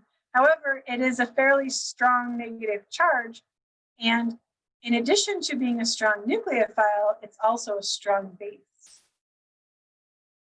We want it to act as a nucleophile, though, not a base, typically. So once we generate the Grignard reagent, which again is equivalent to a carbanion, we can have it attack the carbonyl carbon of, let's say, an aldehyde or ketone, use a resonance arrow, and now we've made a new carbon-carbon bond. Making new carbon-carbon bonds is very important because it allows us to build molecular complexity using reactions. Once we get the alkoxide, once it can be introduced to an acidic workup, which is either water or even more efficiently hydronium ion, to become protonated and become an alcohol. So, for example, Grignard reagents, right, will form these new carbon-carbon bonds, and the product is an alcohol. If you're reacting a ketone, the product will be a tertiary alcohol. One of the great things about the Grignard reagent is the versatility of what can be in our group. We saw in the previous slide that it can be a primary alkyl halide, like a propyl group. It can be even a phenyl group, right? It can be bulky. It can be a tert butyl group. So there's a lot of versatility of what the R group can be. The only limitation is it cannot have any acidic protons. Because if the R group has acidic protons, it will react with the Grignard reagent in an acid-base reaction. In fact, the Grignard reagent is a strong enough base that we do have to protect it from exposure to water. Because if you might remember, water is acidic enough that it can act as an acid in some reactions. And it's acidic enough that it can protonate a Grignard reagent to form an alkane. This would be an irreversible reaction with a very different pKa value. So care must be taken to prevent it from being exposed to water or other acidic molecules like alcohols or carboxylic acids. So as a result, the solvent needs to be anhydrous. Anhydrous means that it's carefully purified from any water present. And typically ether-based solvents are used, which are polar aprotic solvents. They work great because the oxygen of an ether stabilizes the magnesium in the Grignard complex, helping it to form. So here's some examples from the book of different Grignard reactions. They always, for some reason, use a methyl Grignard, but I think they're trying to show the versatility of the different types of carbonyl compounds that can be used. If you use a ketone with a Grignard reagent, you're going to get a secondary alcohol. The water is there again for a workup to protonate the alkoxide to give an alcohol. If you use an aldehyde with a Grignard reagent, you end up with a secondary alcohol. And if you use an ester with a Grignard reagent, you are going to need excess Grignard reagent. You end up incorporating 2 equivalents of the Grignard reagent, and you end up with a tertiary alcohol and whatever leaving group has left from the ester in this case, methanol. I went ahead and prepared a few extra slides with some more examples, just because I didn't want you to think that the Grignard reagent is limited to only being a methyl Grignard reagent. It's very, very versatile. For example, we can make this propyl Grignard reagent, treat it with an aldehyde and get a secondary alcohol. Technically, this is a chiral center and it would be formed as a racemic mixture. You could also use a phenyl Grignard. So this is called phenyl magnesium bromide, prepared from bromobenzene and magnesium metal. This reaction is showing it attacking a ketone, producing a racemic tertiary alcohol. And also you can use Grignard reagents like an allyl. This is considered an allyl Grignard reagent. And it can be used to attack an ester. Here I use a cyclic ester. Remember, when we react it with an ester, you need excess because you end up incorporating 2 equivalents. So we end up with a tertiary alcohol that's incorporated 2 of the allylic groups.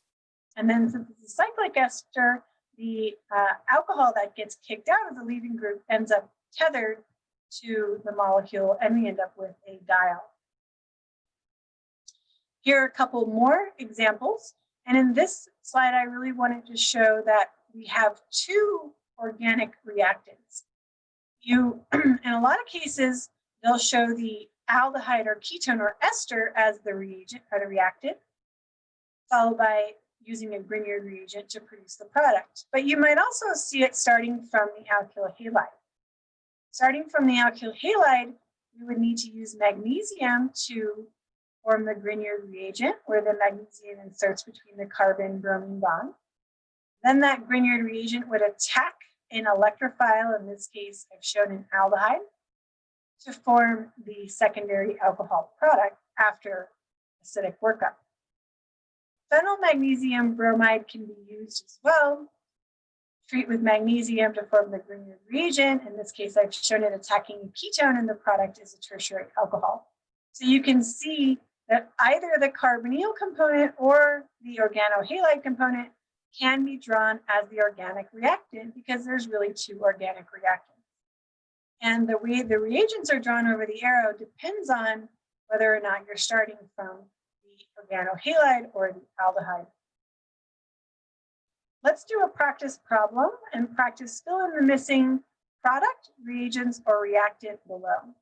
So you can see whatever's missing, right, you're going to want to draw in. And go ahead and pause, do the best that you can, and then we'll go over it.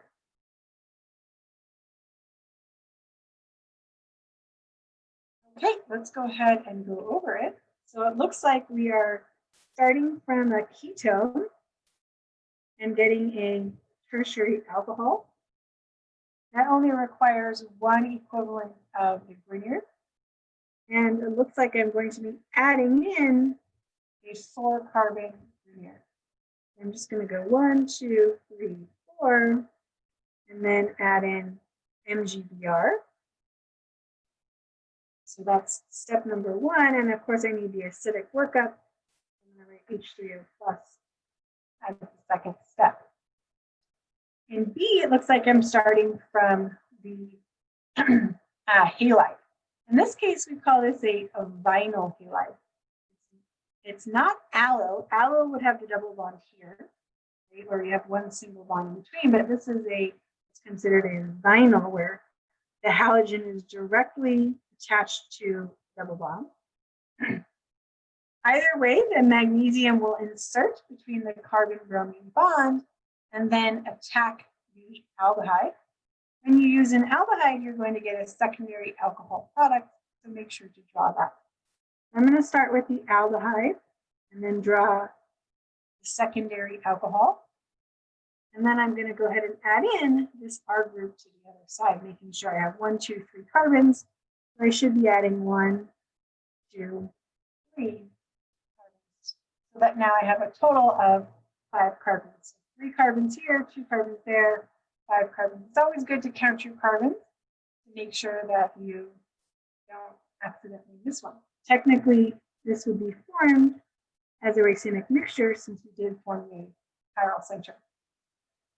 Okay, for C, this looks a little tricky because there's 2 options for the reactant. We're making a tertiary alcohol. Sorry, I forgot to label this for you as a secondary alcohol. And to make a tertiary alcohol, one option is ketone, but we can also use an ester. And I noticed that 2 of these groups are the same. So when I use an ester, I'm going to end up using this as the Grignard reagent because it gets incorporated 2 times. Let's use a ketone first, though, where we would only be adding perhaps 1 of these. So there's multiple options here, but if we look at the fact that we have the ethyl group, right, that matches the fact that I mentioned that we would be adding ethyl groups, either 1 or 2. If it is a ketone, I'm going to just draw it without 1 of those ethyl groups, essentially like taking 1 away and making a carbonyl here. If it's an ester, then I'm going to generate some sort of ester, could be methyl or ethyl, doesn't matter. I want to make sure to include this carbon with its propyl group here, and this carbon makes it a 4-carbon aldehyde, or ester in this case. And then incorporating the 2 ethyl Grignards to form the tertiary alcohol. Okay, and then the last one here, I'm again starting with an organohalide. This is actually benzyl, right? Benzyl bromide. Remember how that's different than phenol, right? With benzyl, you have methylene in between the ring and whatever group. There it is. So we're starting off with this benzyl bromide, and it looks like it's getting incorporated into the product as those particular carbons. Since this is a tertiary alcohol, and I'm only adding one of these, then I will have used a ketone. Right, so I'm going to start with magnesium to make the Grignard reagent with the organohalide. Then I'm going to add in a ketone.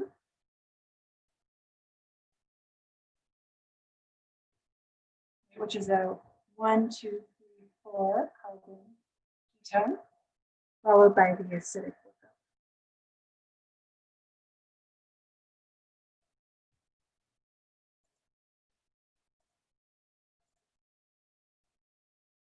Let's do another practice problem involving Grignard reagents.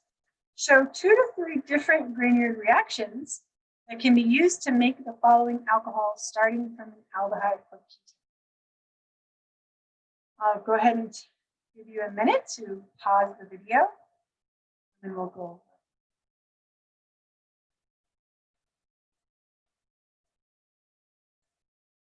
Okay, let's go ahead and go over this. So we are trying to come up with multiple different ways, right? And the way we can think of it is this is the carbon, right, that is going to be attacked by the Grignard reagent, which means that we can either make this bond or we can make that bond. So we have 2 options here to make this secondary alcohol. And since it's a secondary alcohol, we can only use an aldehyde. That's important information as well. So if I'm making the bond in red, that means that I'm going to use the aldehyde from the right, the carbons on the right. We're going to make it look exactly like that. And we're going to combine that with a methyl Grignard. So this plus a methyl Grignard would make that product. Okay, what about making the bond that I've done here on the right with the purple marker? So if I'm doing that, then that means these carbons came from the Grignard reagent, and this side was the aldehyde. So that means that I'm going to draw the aldehyde, the carbons on the left, and then I'm going to use the Grignard reagent carbons, and the carbons on the right. So one thing that students sometimes get confused about is how they're written here. So this is 1, 2, 3, 4, 5, and then this carbon is bonded to magnesium. There's not a carbon here. This is the bond. Believe it or not, some students are confused about if there's an extra carbon there or not. Okay, so what about the next one? The next one is a tertiary alcohol, right, which opens up more possibilities as to how it's potentially made. When I see a tertiary alcohol, I look and ask myself, are any of the R groups the same or identical? And they are not. If I had more than one identical R group, it'd be possible to start from an ester.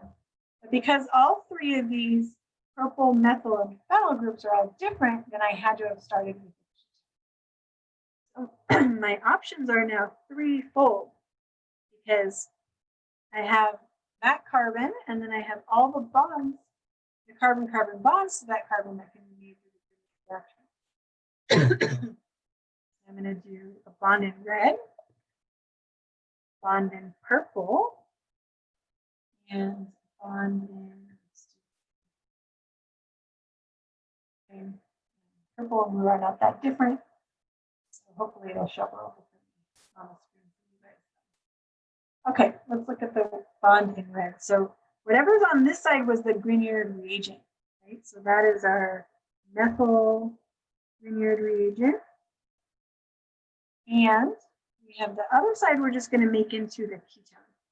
I'm going to sort of put a carbonyl where the alcohol is, and then add in all the carbons other than that one from the methyl group.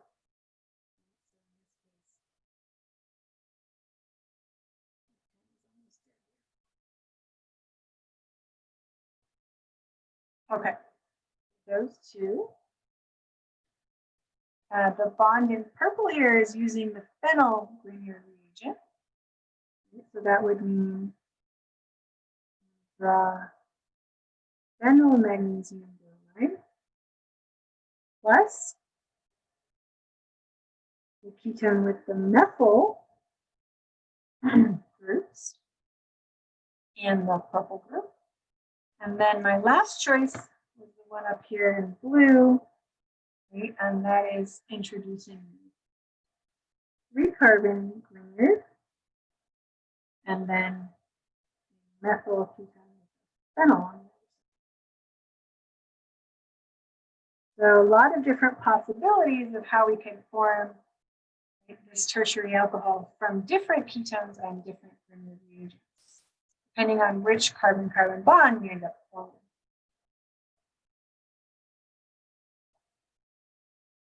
Okay, let's consider the reaction below.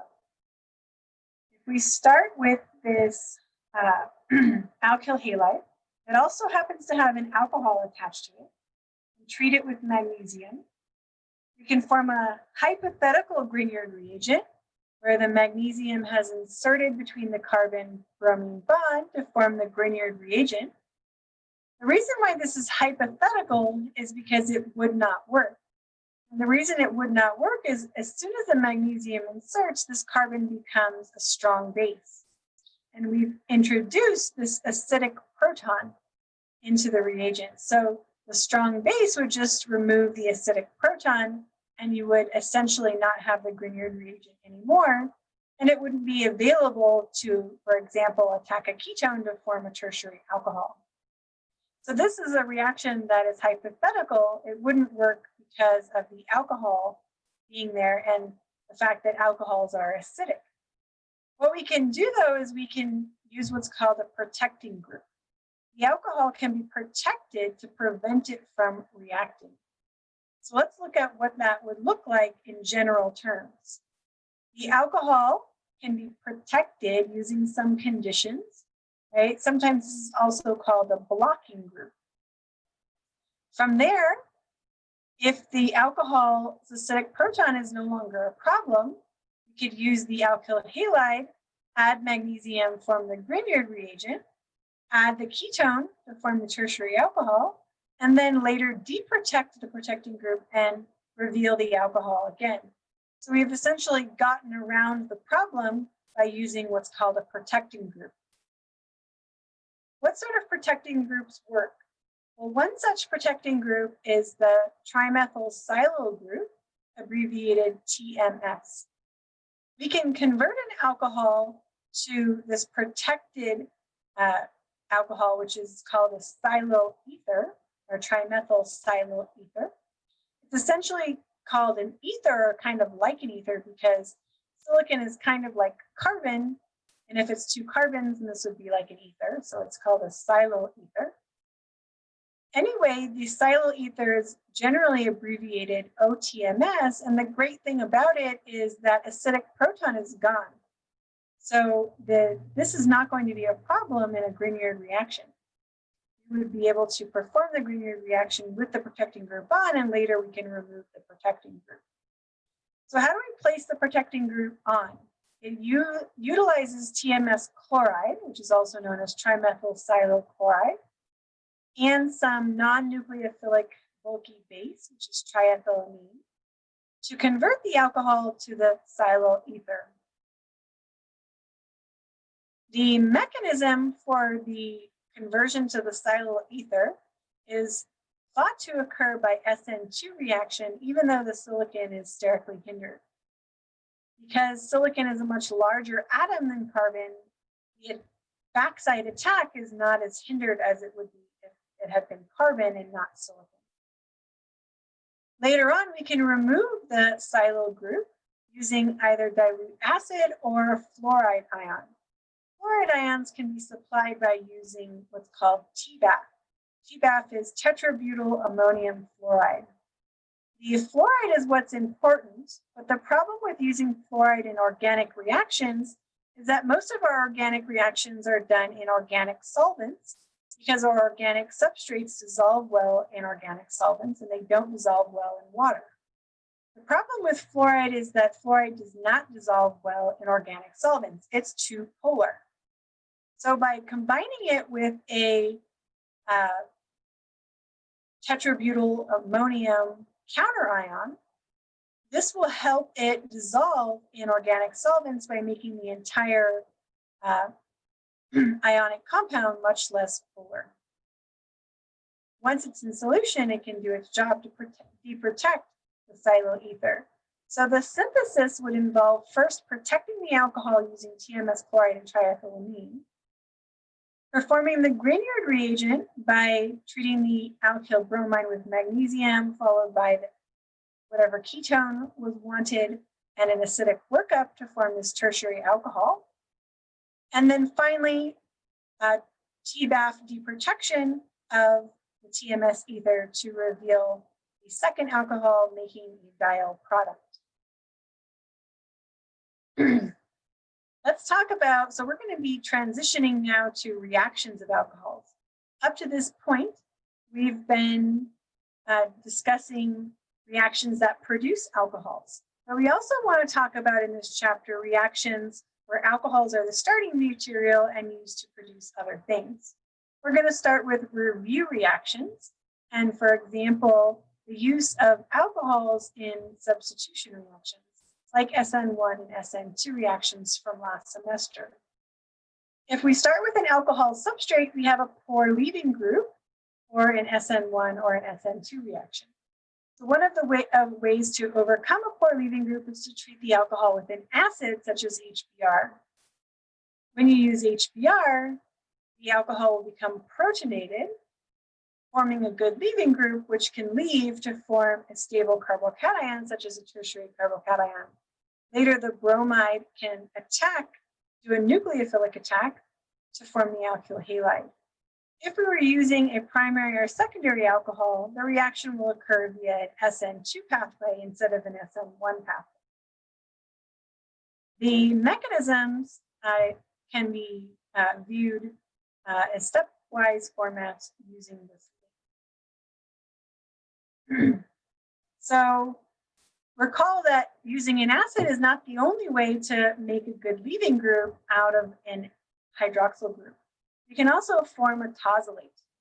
Conditions to introduce a tosylate are tosyl chloride and pyridine, and they're particularly useful for chiral alcohols, where you want to create a good leaving group, but you don't want to use acid and potentially racemize your chiral center. Once you have a good leaving group, you could treat this with a strong nucleophile and get exclusive inversion of your chiral center to generate a chiral product.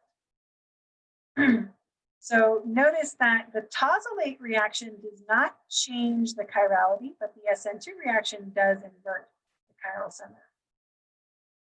There are other reagents that work in place of HCl and HBr to form alkyl chlorides and alkyl bromides, starting from alcohols. In addition to HCl or HBr, you can also use thionyl chloride or SOCl2, pyridine, or you can use QBr3 to form an alkyl bromide. Notice that the alcohol is primary, and again, I want to reemphasize that you must use a primary or secondary alcohol using these conditions because it's going to involve an SN2 reaction. And as we know with SN2 reactions, it's very important that the substrate is not hindered. If you want to see the mechanism of these reactions, which I highly recommend, please view the video link that will also be embedded in Canvas for you. Let's look at the SOCl2 mechanism. So again, I'm going to go over it here, but I'm not drawing it. So sometimes it's helpful to see it drawn out and more slowly, and that's when utilizing the second video will really be helpful. So let's go over the mechanism. First, where the idea is to convert the bad leaving group into a good leaving group so we can do an SN2 reaction. Thionyl chloride helps with that. The sulfur, because it's attached to 2 chlorine atoms and double bonded to an oxygen, is electron deficient or has a significant positive charge. So the oxygen of the alcohol, which is nucleophilic, can do a nucleophilic attack. We can show a resonance arrow to move electrons up to the oxygen temporarily. They can be moved back down to regenerate the oxygen sulfur double bond, kicking out chloride as a leaving group. Pyridine is added in the reaction to prevent the formation of HCl as a byproduct. If pyridine wasn't there, the chloride would be the best base in solution, and chloride could potentially come and take this hydrogen, generating a strong acid as a byproduct, which is sometimes not desirable in many reactions. So if we add this non-nucleophilic amine base, it acts as a base in the reaction to prevent the formation of a strong acid. So pyridine will act as a base to deprotonate the oxonium ion that's formed in solution. Once the hydrogen is deprotonated, the oxygen will be neutral, and now there's a good leaving group attached to the primary carbon. So it's set up to do an SN2 reaction. The leaving group will actually be sulfur dioxide and chloride. Let's look at the PBr3 mechanism. Again, the oxygen of the alcohol will act as a nucleophile, doing a nucleophilic attack in SN2 reaction on the phosphorus, kicking out bromide. At this point, we have a good leaving group, and then bromide can come in on this unhindered carbon and do an SN2 reaction, forming the alkyl bromide. Let's do some practice. Identify reagents that you would use to accomplish each of the following transformations.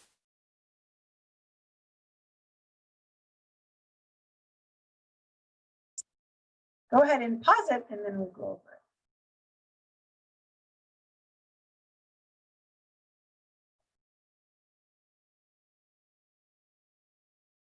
Let's go ahead and go over it. I actually think that I forgot to change this to something else. I didn't intend to just have the alcohol switch its chiral center. So I'm just going to go ahead and change this to like bromine or something. Okay, starting off with A here, we have the primary alcohol getting converted to a primary alkyl bromide. So our options here, it's very unhindered, right? So it would do an SN2 reaction. So we can either use HBr or PBr3. Now we have a tertiary alcohol getting converted to a tertiary alkyl bromide.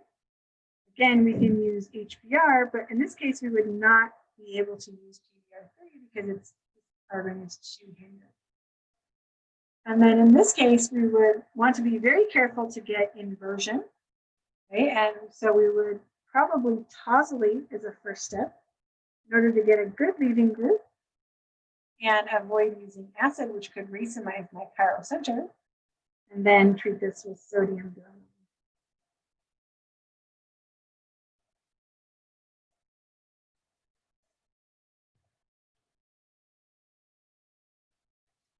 Let's look at another practice problem. This one says, tunicates are marine animals that are called sea squirts because when they are taken out of water, they tend to contract and expel seawater. The pataformine is a cytotoxic agent, which means it's toxic to cells, isolated from a marine tunicate. During a recent synthesis of pataformine, investigators observed the formation of an interesting byproduct, which is labeled number 3. While treating diol-1 with a reagent similar in function to PBr3. The question asks us to A, draw a structure for the desired product 2, and B, propose a plausible mechanism for the formation of byproduct C. Explain how your mechanism provides justification for the stereochemical outcome. Okay, so the idea is they've given us this hint that 2 should be a dibromide. So think about that when you are working on it. And then in terms of the stereochemical outcome, notice that we have retention of configuration. So we should not propose an example or reaction that would invert this chiral center. So while thinking about that, go ahead and pause it, and then we'll do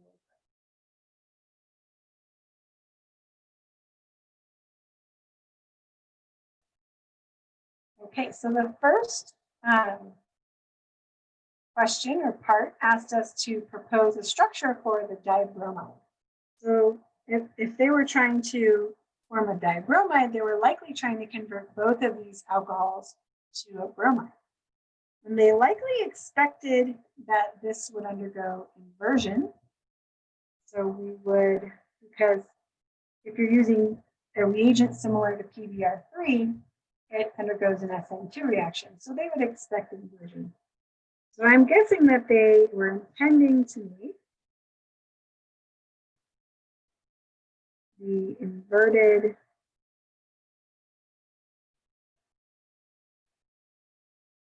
chiral center here, and then just converting this primary alcohol to a bromide as well. Let's think about a mechanism of how the byproduct might have been formed. So the question is, starting from the diol, which one do we want to convert to a bromide first? Do we want to convert the primary alcohol to a bromide or the secondary alcohol to a bromide? I am thinking we should convert the primary alcohol to a bromide and then do a substitution using that secondary alcohol as the nucleophile. That will leave this chiral center untouched. If I convert this to a bromide, not only is it less likely because it's a secondary carbon undergoing an SN2 reaction in preference to a primary carbon, but if we then do a substitution on this carbon, we would see inversion. So it makes sense to actually convert the primary alcohol to an alkyl bromide. So we want to draw in the reagent. I like to use a different color for my arrows just because it highlights them nicely. You can do that as well in your notes. And it makes it a little bit easier when you're studying. We're going to do an SN2 reaction, taking off one of the bromides, doesn't matter which one.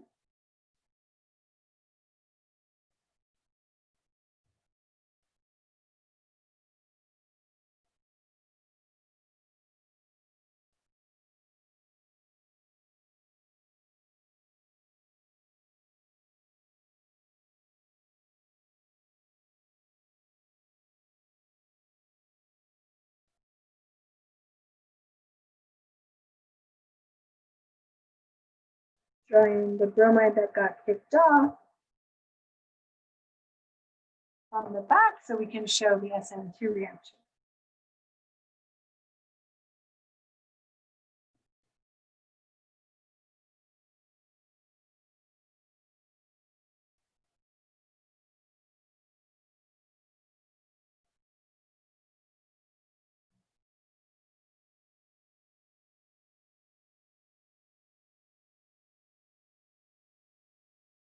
And then just sort of as an aside, I just went ahead and said, okay, this gets kicked off. Okay, so now we are at we've converted one of the alcohols to a bromide. And then we can think about potentially doing an SN2 reaction. Now, normally we wouldn't do an SN2 reaction. It's not a strong alcohol. But in the case where it's intramolecular, it might just be reasonable enough. I'm just going to go ahead and take out this through an SN2 process. If I want, I can count carbons to see what sort of ring I would be forming, but this is going to give me a good idea, right? But it's going to start with the oxygen and then move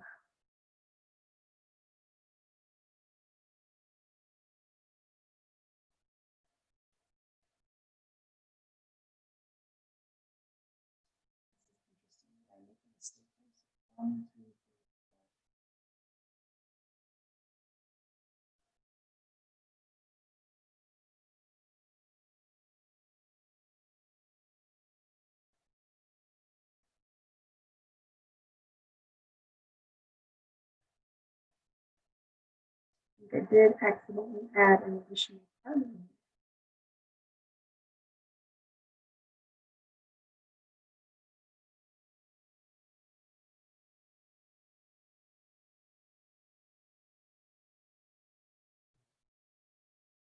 that's what it is.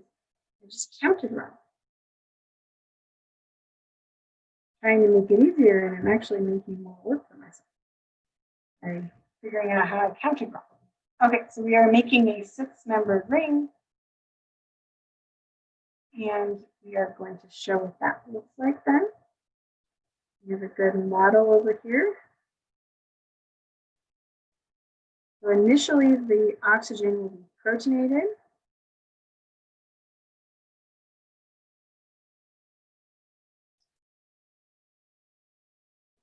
From here, bromide, excuse me. And then we can deprotonate in the last step to get to the product. It's an HBr byproduct.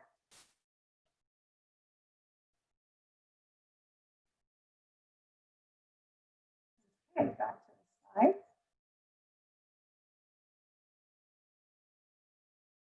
Okay, so let's talk about reaction of alcohols undergoing elimination reactions.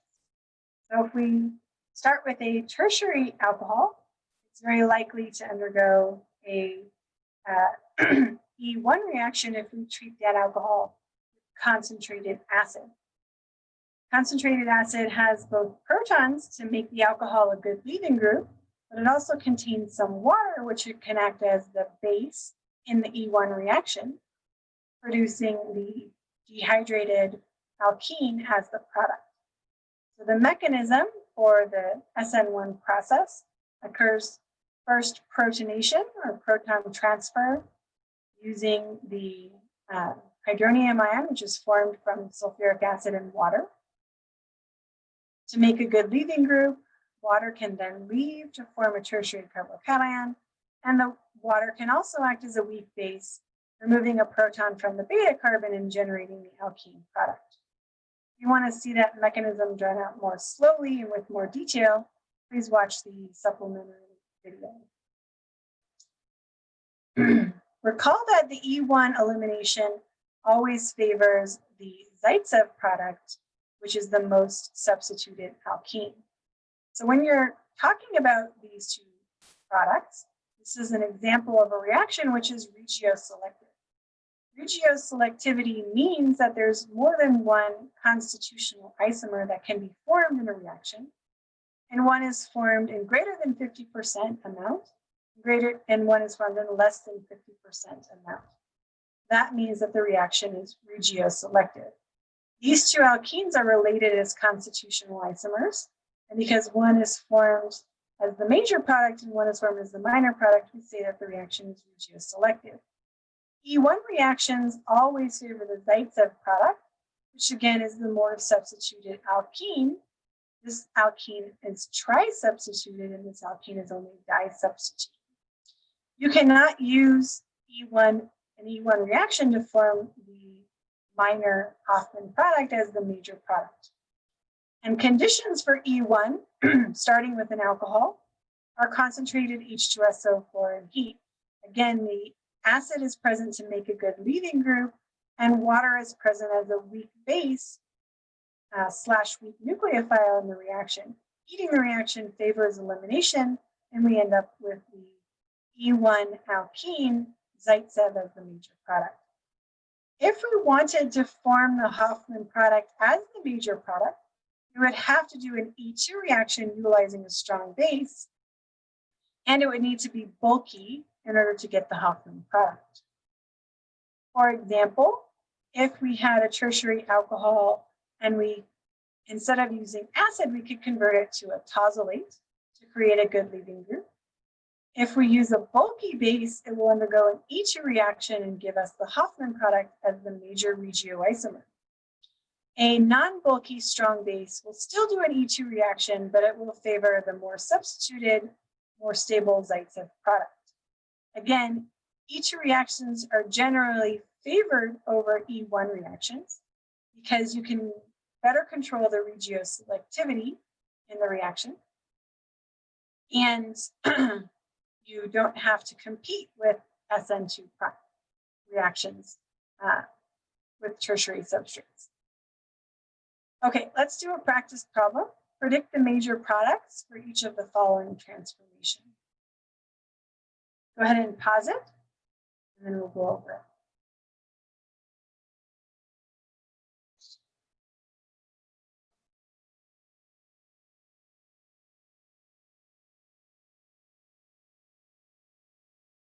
Okay, so we see we have a tertiary alcohol.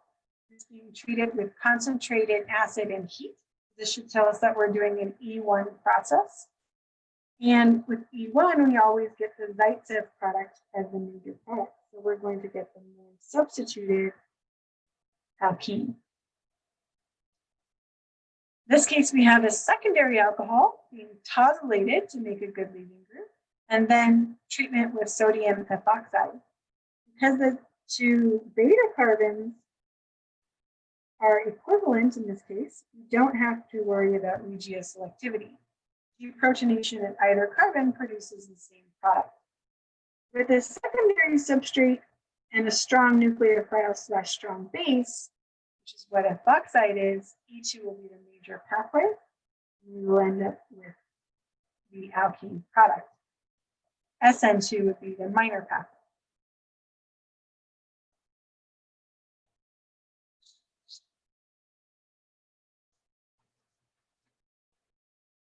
Okay, let's move to the next section, which is the oxidation of alcohols. We saw previously how we can reduce carbonyl compounds like ketones, aldehydes, and esters to form alcohols. The reverse process is also possible. The reverse of a reduction is an oxidation. So that means we can oxidize certain alcohols to produce carbonyl products. If we oxidize a primary alcohol, we can synthesize an aldehyde. Some reagents will also oxidize the aldehyde all the way up to a carboxylic acid. If we oxidize a secondary alcohol, we will get a ketone. Ketones are not further oxidized using oxidizing agents. And tertiary alcohols generally do not undergo oxidation because they don't have any protons at the alpha carbon to be removed, which is an important part of the oxidation mechanism. There's a large number of oxidizing agents that can be used to oxidize an alcohol. One of the most common ones is the chromium-based oxidizing agents. They're toxic, so from an environmental standpoint, they're not the ideal choice. However, they've been around for a long time, and they're one option for using an oxidizing agent. Chromic acid is a terrific oxidizing agent. It's also known as the Jones reagent. It's not shelf stable, so it's formed in situ from other reagents. You can form chromic acid from chromium trioxide using acidic conditions in acetone, or from sodium dichromate using acidic conditions in water. We're not going to go over the entire mechanism of oxidation, but we will talk about the stages of the oxidation. The first stage is the reaction of the alcohol and chromic acid to form what's called a chromate ester. This is a condensation reaction, and the byproduct is water. From there, as long as there's a proton on the alpha carbon of what was the alcohol, it can be deprotonated, and we're essentially doing an elimination reaction to form a double bond, but it's not an alkene. In this case, it's a carbonyl, and the leaving group essentially is the chromium-based species. So water is coming in to deprotonate. We're oxidizing this carbon to a carbon-oxygen double bond, and then the chromium is being reduced in the reaction. And that allows us to convert, for example, a secondary alcohol to a ketone.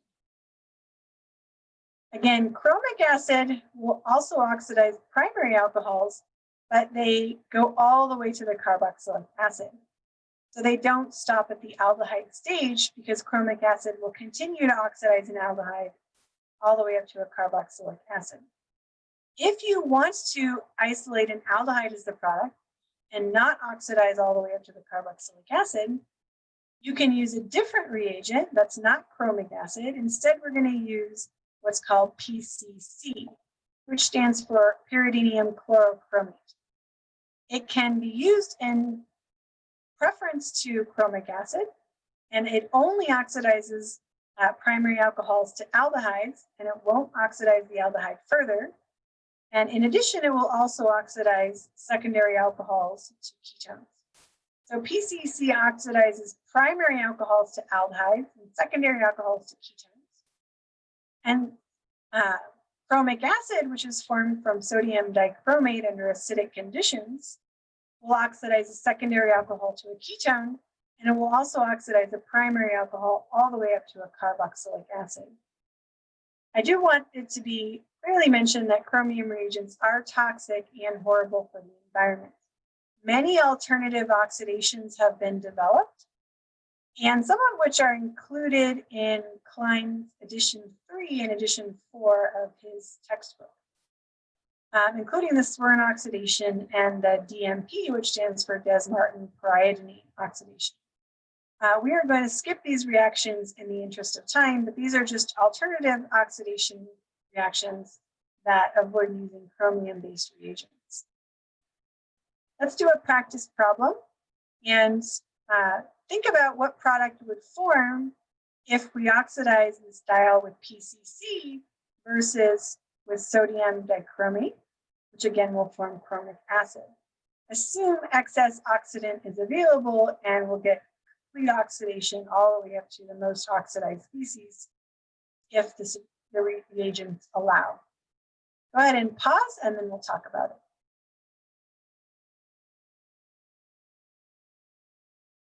Okay, let's go over it. So with PCC, recall that we can oxidize secondary alcohols, ketones, and we'll oxidize primary alcohols to an aldehyde. So the key is just drawing the correct functional group. You need to oxidize to aldehyde. Be careful not to add or remove carbons here. And then the secondary alcohol will oxidize to a ketone. If we use sodium dichromate, we will not stop at the aldehyde. This will get oxidized all the way up to a carboxylic acid. So I'm going to draw essentially the same thing except for a carboxylic acid instead of an aldehyde. The secondary alcohol still gets oxidized.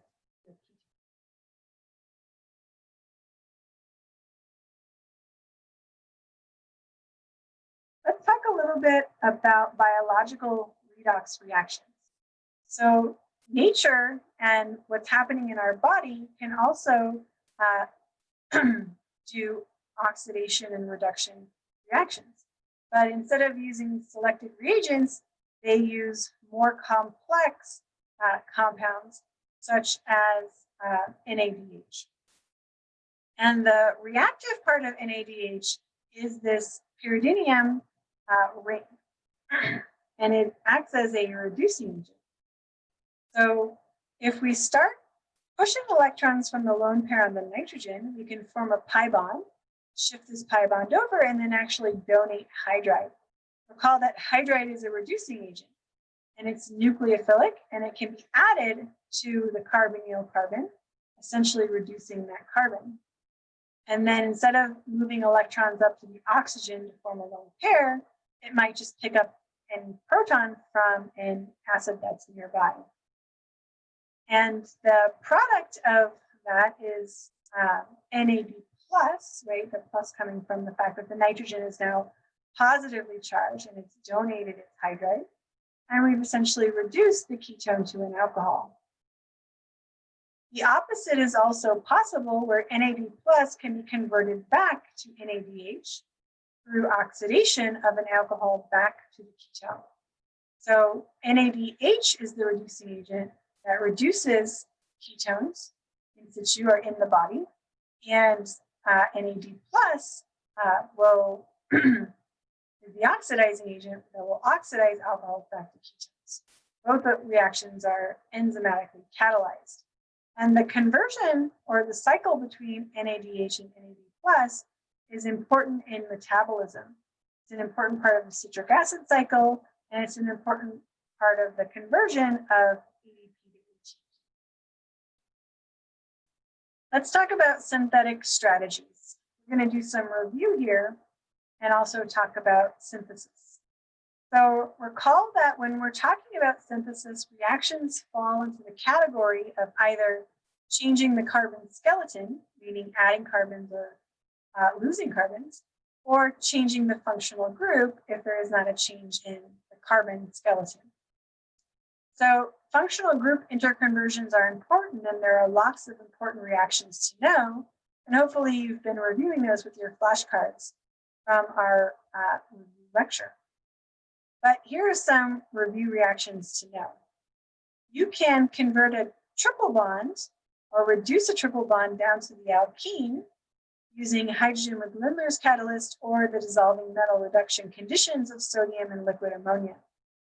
Now, the reason why it says or here is because there's no stereochemistry associated with the alkene.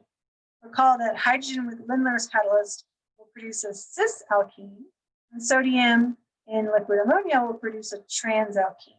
So these reactions are stereoselective depending on if stereochemistry is intended in the reaction.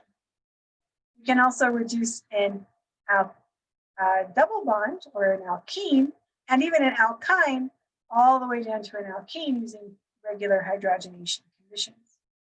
From an alkene, how do we convert that to an alkene? It's a two-step process.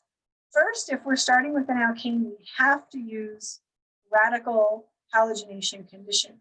So bromine with light will add a bromine to functionalize this alkene to form an alkyl bromide or ethyl bromide. Then we can do an elimination reaction with a strong base, such as sodium methoxide, to form an alkene. We can also convert an alkene to an alkyne using a three-step process. The first is an addition reaction with bromine, which will add a bromine to both carbons of the alkene, producing what's known as a vicinal dibromide. And then the second step uses excess or greater than 3 equivalents of sodium amide to do a double elimination and deprotonation of a terminal alkyne, and water presenting the acidic workup to isolate the alkyne. We've learned lots of different functional group interconversions in this chapter, right? We've covered reactions that interconvert alcohols, such as a primary alcohol with an aldehyde, and reactions that interconvert a secondary alcohol and a ketone. Recall that oxidation conditions will oxidize the alcohol to the carbonyl, and reduction conditions will reduce the carbonyl functional group back down to the alcohol. In later chapters, we will study reactions of aldehydes and ketones. So it will be important to know how to synthesize an aldehyde or ketone, because then we will be able to synthesize a lot more things starting from those functional groups. You can think of these reactions as being classified according to oxidation state, right? Alkanes being the lowest oxidation state for carbon, and then they get oxidized to alkenes, alcohols, or alkyl halides, which are all at the same oxidation state, which can get further oxidized to alkynes or aldehydes or ketones. And then, of course, the reverse reduction process is also possible. I included this picture just because it comes from the book, and it talks about different reactions that can be useful.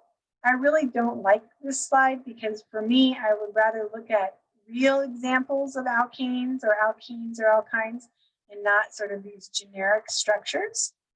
So I would prefer to make a bunch of flashcards using reactions I find in the book with actual substrates to learn all these reaction conditions.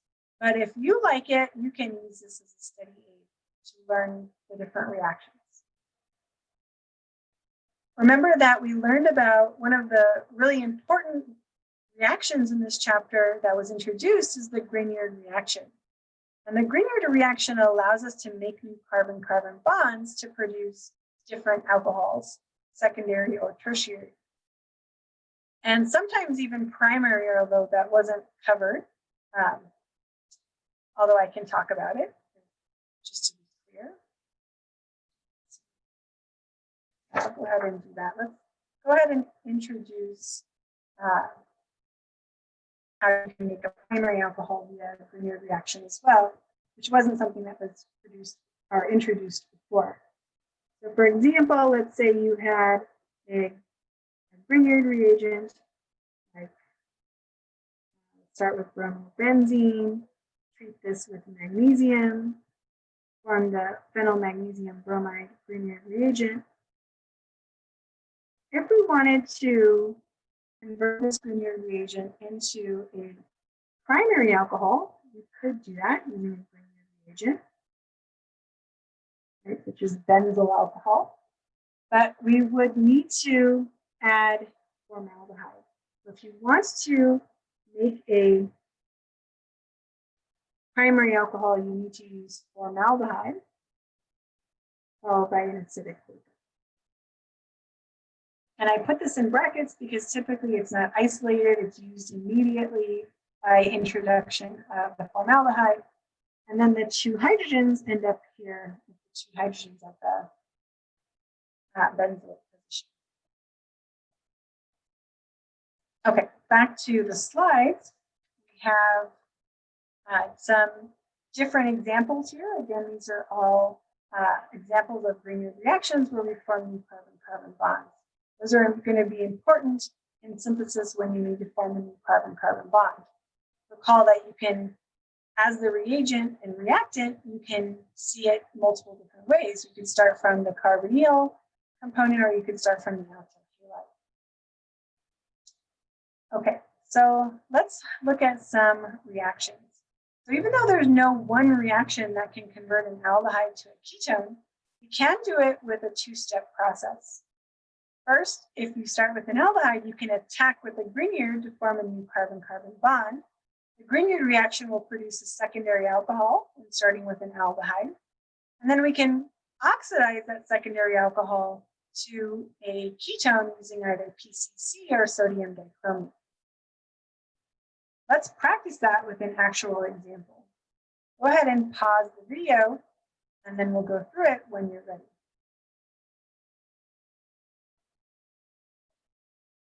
Okay, let's go ahead and go through how we do that. This actually takes it a step further because we're starting from an alcohol and not an aldehyde. But we have 1, 2, 3, 4 carbons getting converted to 5 carbons. So we know we are adding the carbons, so we know we want to use a Grignard reaction to do that. And so if we're going to use a Grignard reaction, we either need to convert this to an alkyl halide or an aldehyde. Because recall, there's two organic components to a Grignard reaction. They are the carbonyl containing compound, which is in this case would be the aldehyde, or the alkyl halide. If I end up converting this into an alkyl bromide, I will end up making carbon-carbon bond where the alcohol is one further carbon away, and I will end up with a 5-carbon chain with the carbonyl at another carbon, which I don't want. So it actually makes sense to convert this first to an aldehyde. So first we can oxidize this to an aldehyde. Remember that the conditions to oxidize an alcohol to an aldehyde are PCC. Sometimes they mention the solvent, right? The CH2Cl2. That's dichloromethane, also known as methylene chloride. And it doesn't have to be mentioned over the arrow, it's just the solvent. From the aldehyde, we can convert that to a secondary alcohol using the Grignard reaction. I want to add 1 carbon because I know I'm doing only adding 1 carbon in this synthesis. So I'm just going to use a methyl Grignard. I'm going to start with methyl magnesium bromide with an acidic workup. And again, that goes from an aldehyde to a secondary alcohol. And then I'm able to oxidize the secondary alcohol to a ketone. Again, I can use PCC or sodium dichromate with H2SO4 and water.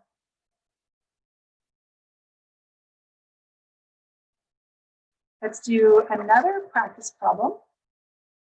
In this case, they want you to provide conditions that will accomplish the following synthetic change in both directions. This is a really fun one. We're going to have to figure out how to convert butane all the way into butanol and in reverse. How do we go from butanol back to butane? They're going to utilize very different reactions, right? But it's good practice to be able to go in both directions. Go ahead and pause it, work on it, and then we'll go over it when you're ready.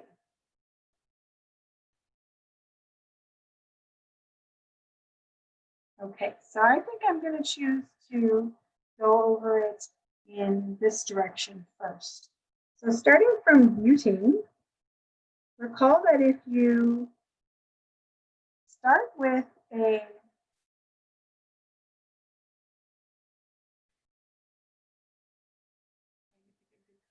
contrast to this, if you start with an alkane, you only have one reaction that you can do, only one choice, right? So you're always going to write Br2 and light. And then the bromine is going to go on the most substituted position. Right? So pick one of the two secondary carbons and put the bromine there. At this point, we need to work on getting this functionality to the terminal carbon. So I think I want to eliminate it to form a double bond and then add a functional group to the terminal carbon.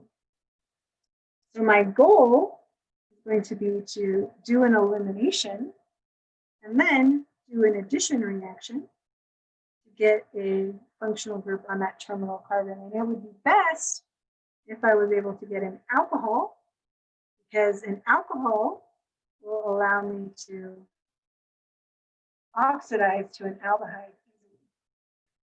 So in order to do an elimination, I want to make sure to get the Hoffman alkene product, because I could also, there's two different beta carbons, right? And appropriate choice of base will allow me to choose the less hindered beta carbon preferentially to the more substituted beta carbon. So this is considered the Hoffman product, right? And that means I need to use a bulky base to get to that product in an E2 reaction. And then from there, I want to add an alcohol at the terminal position. Recall that this is an anti-Markovnikov addition of water across the double bond. Right? So you need to remember that anti-Markovnikov hydrations are accomplished by hydroboration oxidation. That's where using your note cards and studying your reactions is going to be very important, because you have to be able to recall all of these reactions. And then the final oxidation of a primary alcohol to an aldehyde can be accomplished using this. All right, let's think about going in the opposite direction. Now we want to start with an aldehyde, and we need to essentially get rid of the functional group altogether and end up with an alkene. We want to think about how we might be able to do that. Well, this chapter is all about alcohols, so it might be a good idea to think about converting that to an alcohol. Right? So one way I can do that is through reduction. I can reduce this aldehyde to alcohol using a reducing agent. Recall that either sodium borohydride or lithium aluminum hydride would work to do this reduction. One thing I forgot to mention at first is I should have counted the carbons. Right? This is 4 carbons and this is 4 carbons. So we're not looking at doing a change in the carbon skeleton. It's just a functional group different version. That eliminates some reactions, like we don't need to do a Grignard reagent to make a new carbon-carbon bond. So that's really helpful in figuring out what reactions we should use. Okay, starting now from this alcohol, I need to think, is there any way I know how to get rid of an alcohol to get to an alkane? And I can't do that directly. So what else can I do? What else can I make from the alcohol that I might be able to get to an alkane eventually? So one of the things I'm thinking about is converting this to an alkene through an elimination reaction. I know that alkenes can be hydrogenated to alkane.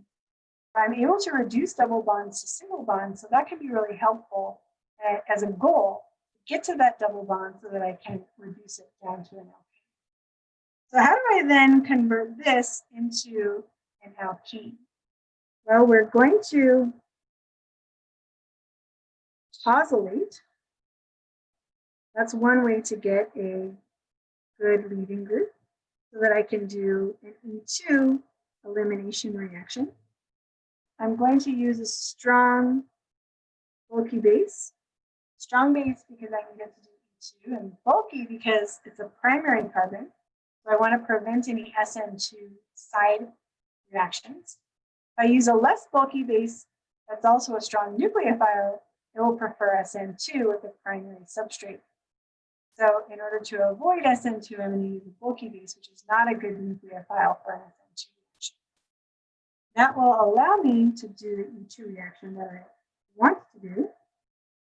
And then from there, I can hydrogenate down to the alkane using hydrogen gas and some sort of catalyst like platinum, nickel, or palladium.